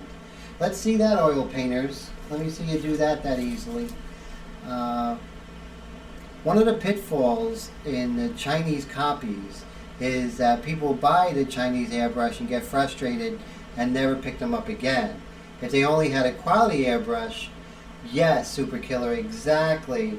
Quality airbrush, and also know how to maintain it and to have patience with it. Maintaining the airbrush is total key, and I agree. It's not easy.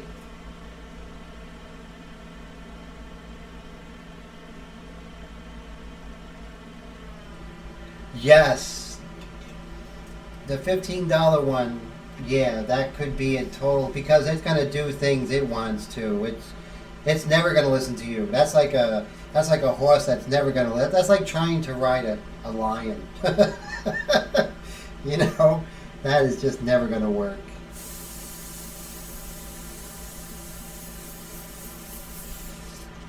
And same here. You see, I pull up when I want it to get lighter. And then once we do that, guys, then we could take our eraser and let's increase the amount of contrast. Our skin is lighter. Even though we're going to come in with pastel, I don't want to throw everything off. So I'm not going to hit my darkest darks so what lightest lights. So that's why you're not seeing me come in with black yet, and you're not seeing me come with light. Because right now it's all about the mid-tone relationships. That's what it's all about.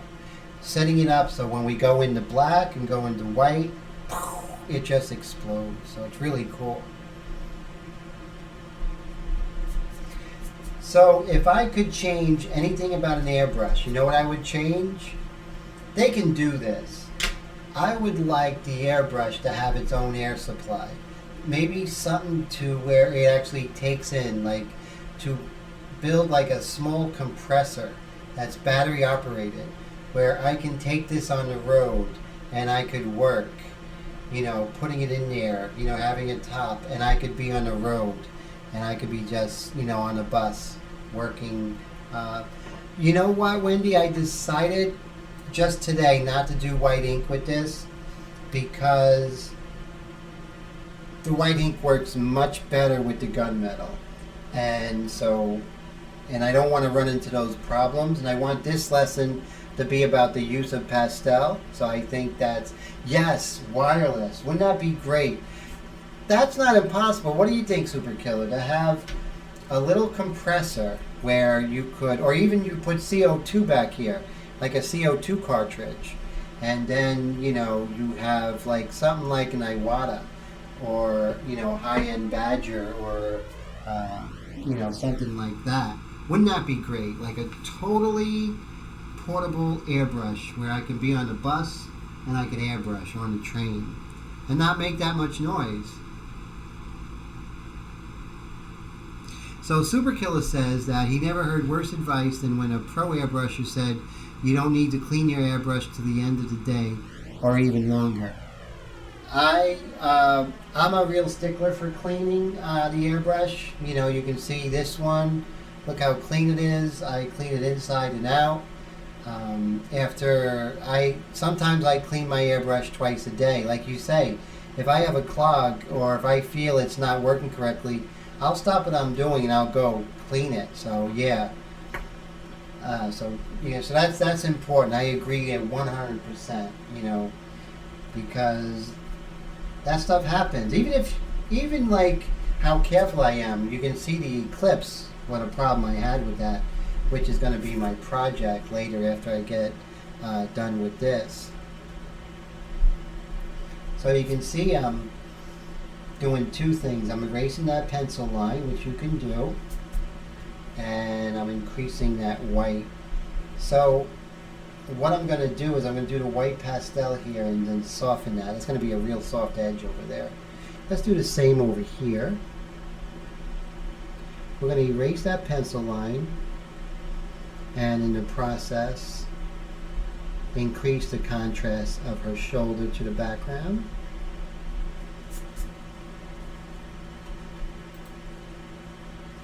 Wow, see, things like that, that's not a bad idea. A Wi-Fi airbrush where it could send information to your phone with an app that, there's a clog there's a clog here, or maybe this is not working, the needle guide. Wouldn't that be something? But you know what? It's like these airbrush companies have been getting away with, not innovating. Or someone's not innovating. Maybe it's sort of stagnant.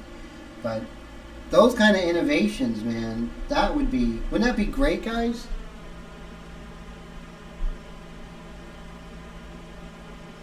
Yeah, you're going to love it. I'm going to show some real good, ways. What we're working with is this Pit Pastel by Faber-Castell. It's a white pastel pencil, and it reacts really well to this surface. You'll see when we come in the whites of the eye and this reflection here, things are, all of a sudden, these look light are going to really gray down.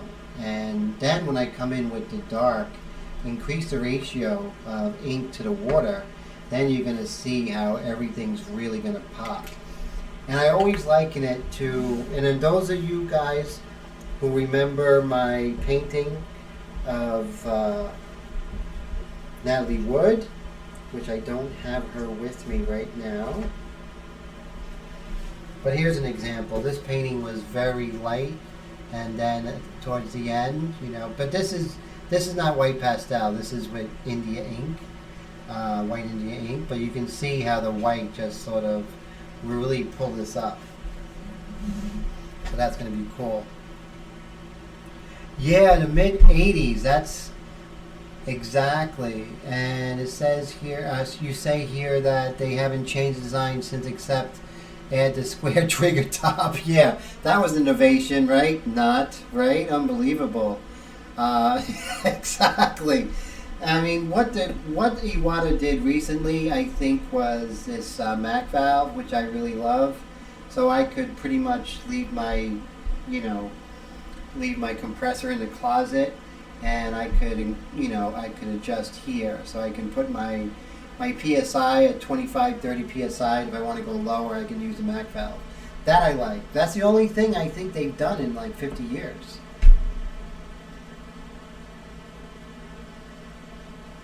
You know what? It's so true. They could, mini robots in the ink, that would be interesting. Yeah, I could tell you that your mixture is too diluted or something like that. That's funny. That's really hilarious.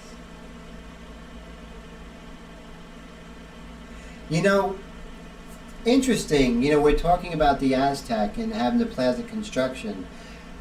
Have those things been known to explode? Like if there's any kind of like clog or whatever? Because plastic isn't exactly going to hold up. So yeah, that's a good point. No, I hate it when that's funny. Yeah, you just tell the ink to draw whatever you want. But yeah, what is it? I saw this one thing where, this one company, these corporate people were so happy that this machine goes on your wall and actually paints on your wall. No need for a muralist. I'm like, you know what? Business people have been trying to edge out the artist from day one, but they're never going to replace the artist ever. Keep trying, right? They're never going to, Wendy. So that's good.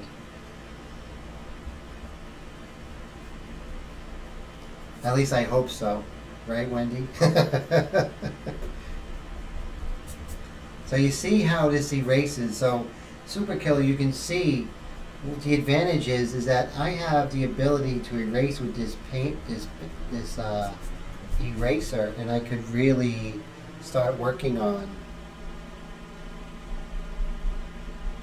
the little soft details, by her clavicle. Now, if you want to have this soft one, you would.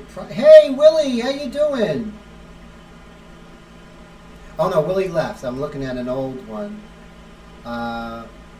For some reason I got Willie's message way late. Okay.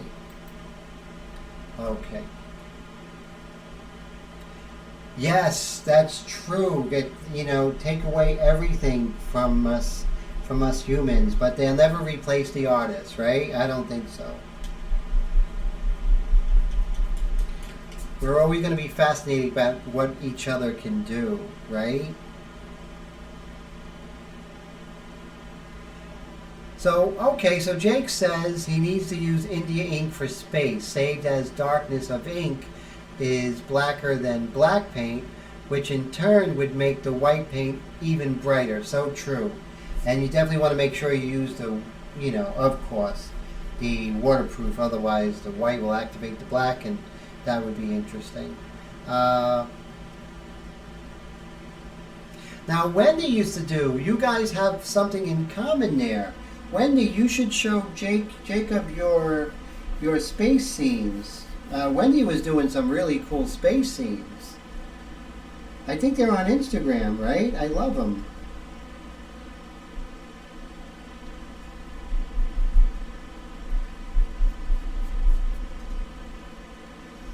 So I love the softness that we're able to get with the airbrush.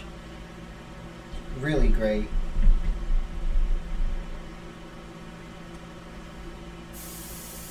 Yeah, this is a great discussion of airbrush artists talking about what they would like to see in an innovation. And I think that's what these airbrush innovators, these companies, should really be listening. Not just, the people who are, the people who are just so stuck in doing things the way they've been doing it forever. But artists like us would be like, yeah, I'd like to see that.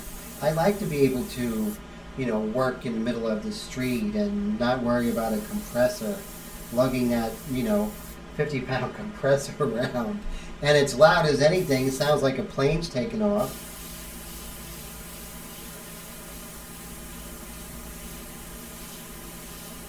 So guys, if you want to see this in its entirety, I'm going to put it up on my blog, which you can see the blog from my website. But I'm going to send you all an email of the link on my blog. Oh, now Super Killer, if you feel like it, I have an ink ratio, which I think you would love. It's right here, and I go over, you know, my ratio of ink to water, going from super light all the way to black almost. And I think if you send me your email ad, or shoot me an email at paintedglyphs@gmail.com, I'll do as I did everybody. I'll send that as a PDF file or a JPEG, and this way you could review that and see if it works for you. Everyone seems to love it. It really helps me out. So see if you can do that. You know, shoot me that email. I'll be happy to send that for you. Plus, I can email you when I'm doing some live streams on Twitch, or sometimes I do impromptu live streams in the middle of the day. Just, you know, sometimes in the middle of the day, oh, thanks, Wendy. So Wendy put up the email address. So sometimes in the middle of the day, I'm like, you know what, I'm working. I might as well just share it with my friends, with my subscribers. And so I just go ahead and do impromptu. So it's cool. I'm sort of building up a mailing list, so I can definitely tell you guys. And I want you to miss it. If you're not doing anything, you know, I know you guys have lives, you know. So,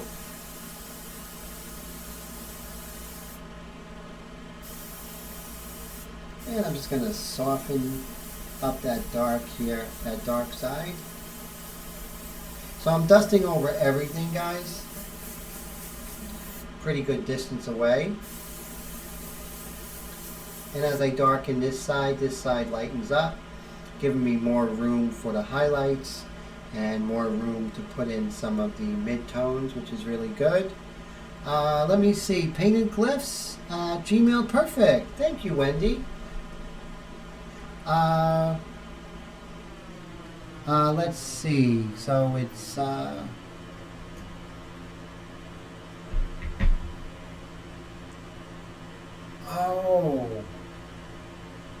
Oh, I see. So it might be in the comments. Let me see real quick what I can do here. I am going to do something really fast for you guys. Let's see. Add source. Text. Okay. Now I'm getting all high tech on myself here. Just kidding. Let's see.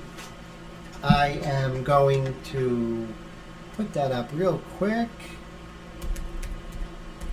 Painted Glyphs.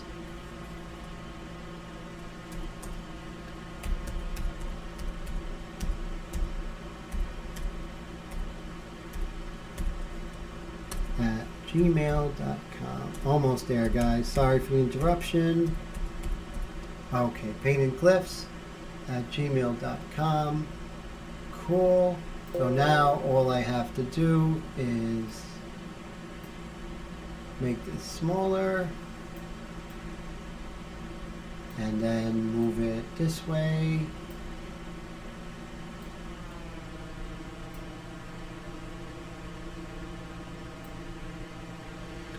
There we go. And there. So okay, cool. So I went ahead and put that on there. Paintedglyphs at gmail.com. When you get a chance, I'll go ahead and then I would love to see some samples of your work if you don't mind sharing. I love to see the work of you guys. And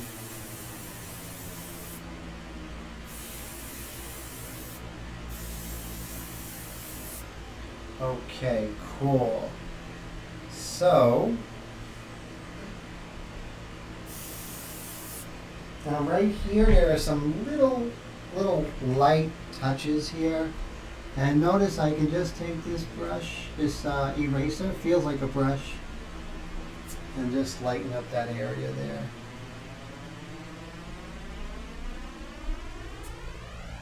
Just do little details here and there.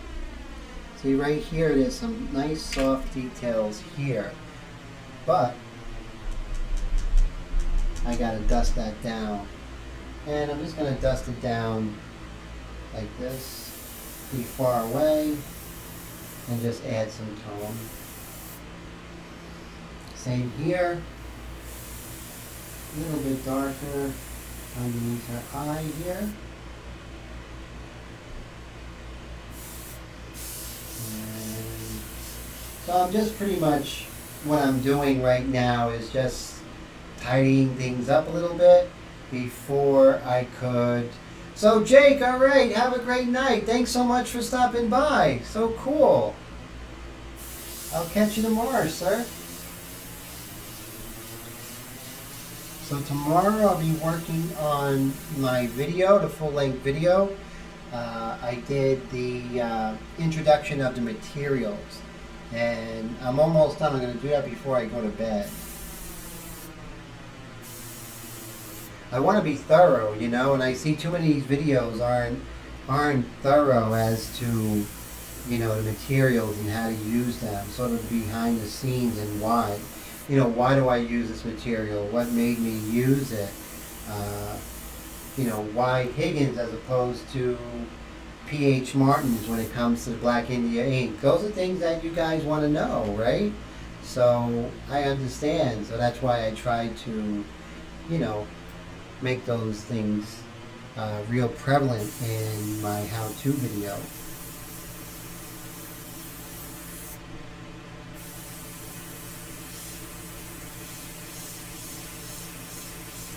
So right here, it feels like a pencil, the Micron. It's so light, right? It compared to an Eclipse, which is pretty heavy, you know. But I love the substantialness of the substance of the Eclipse, right? I mean, something about that just feels good. Not only doesn't work like it did this morning, I mean earlier today, but that's okay. I'd rather have it not work with you guys seeing it, knowing when it happens to you as well. Don't continue trying to, you know, paint with it if it's not working correctly.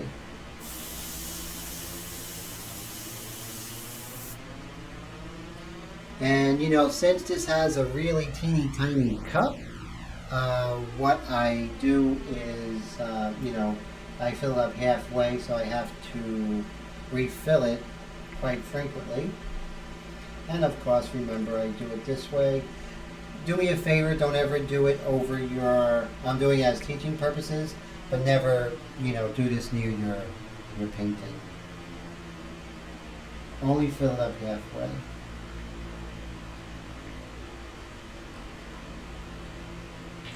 And get this ink far away from our painting. Oh, how great! I gotta follow you back, Super Killer. So cool. That's neat.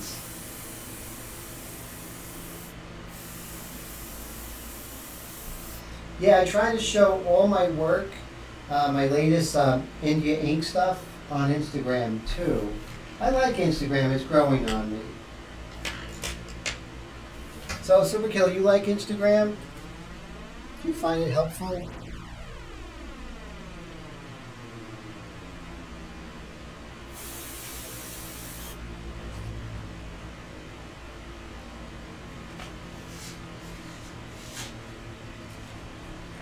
Yeah, you can see Wendy's space paintings, which are pretty cool on Instagram.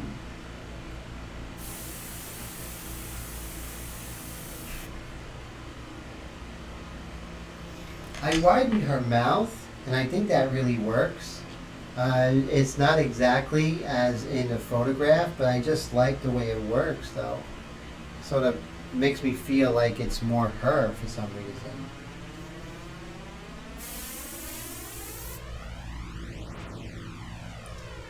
Okay, so before we go any further, let's just darken the underlip here. They really are, and that's the great thing about art, that, you know, There's so, and not one is more of an artist than another. Everyone's doing their own thing, and that's fantastic.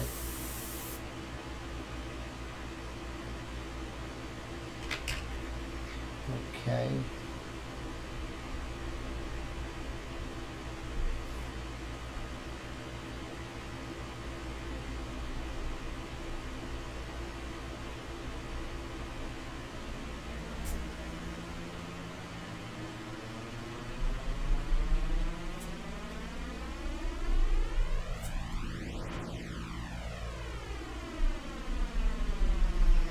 Just setting up for the white pastel coming down the line. Yeah, you know, it really is. And, okay, galleries are on their way out. I hate to say it, but you know what? If we use social media correctly, we can get so much more exposure than any gallery could give us. The only thing they give us are the collectors, but then again, there's so little galleries out there that everything's online, you know? Yes, it is. It can be intimidating, but like I always say, don't look too much at other artists. I mean, get inspired, but don't get too involved in how great they are. I mean, just say, I want to learn what they have and then go from there. But when I look too much at other artists, that's when I've always got in trouble. I get, you know, sort of not as enthusiastic. No matter who you are, there's always someone better. There's always somebody better.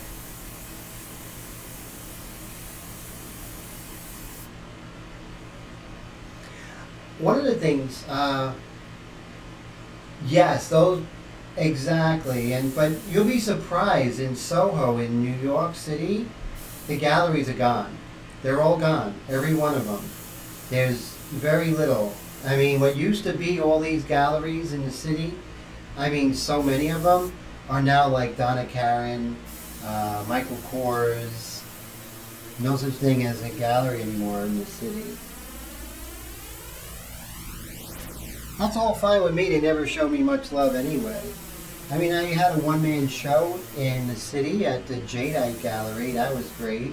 You know, I show in galleries and everything. But like anything else, it's more about who they like and not whether the artwork is good. And whether, they cater or pander to their collectors. Like that whole Southwest thing, those Southwest galleries where they have the paintings of the Indians and, everyone knows each other, all those artists. I don't know. That always left me flat. And not in New Mexico, but, all over. Los Angeles, they have them, all over, where they have the painting of the Indian girl with the moon and the wolf in the background, the silhouette and everything. Just cliches. And you can't even break into it. It's like a family affair.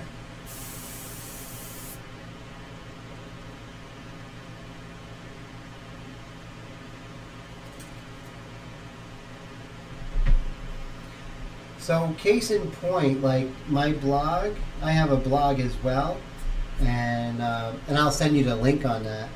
And I get probably about 7,000 unique views on my blog a month, and that's growing and growing. I could never get that much exposure, because the people with the suits most likely wouldn't allow it. The gatekeepers. But now with the internet, I can go ahead and get there. And I don't need anyone to get there. Just hard work and learning about computers and the internet. And, it's fantastic. I think that's just, the best. That we are empowered today. The little guy is empowered.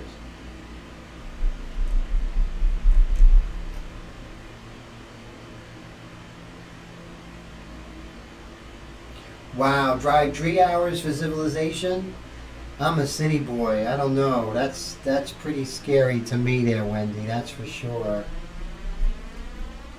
And I'm just going to reiterate some of this detail here. Wow, this has been a pretty long live stream. I'm glad to do it. You guys are a lot of fun.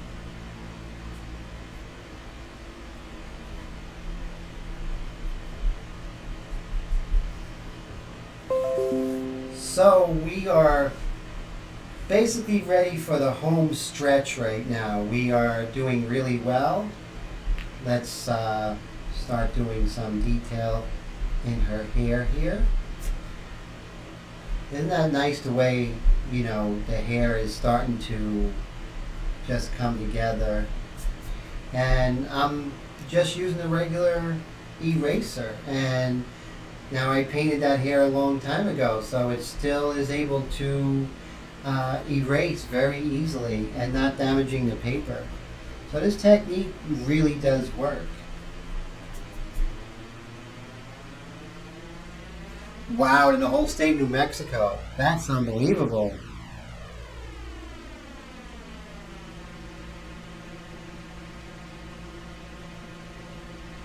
Oh, well, thank you, Super Killer. No, thank you. The conversation is you guys. You guys are doing it, you know.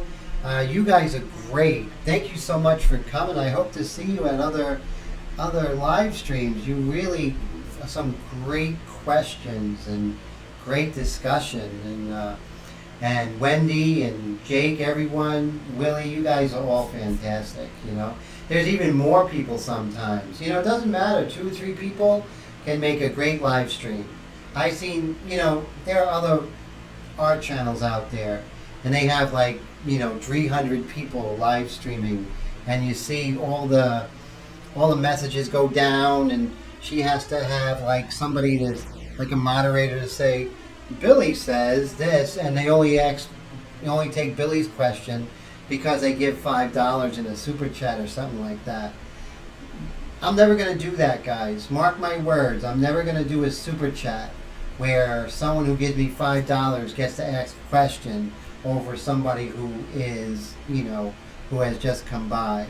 You know, I know we all have to make money, but live stream is not for whoever has the most money asks the question and gets answered. So Wendy, you says yours doesn't erase as well.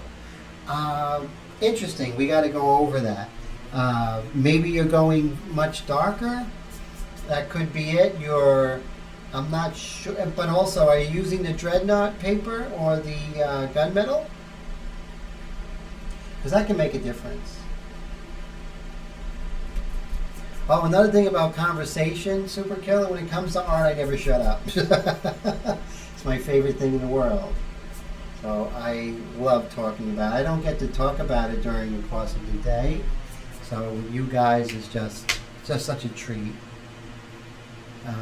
Yeah, I'm not sure. It could be something. Oh, yeah. See, that's the thing. You're using that mixed media paper. You're going to have a hard time with that. Definitely. I stumbled across this, and, you know, I'm very happy. But, yeah, I mean, the fact that it has a nice texture and it's cardstock all leads to, you know, it working really well. Sometimes, guys, you ever use your freehand shield and it starts blowing like this way, making all kinds of noise?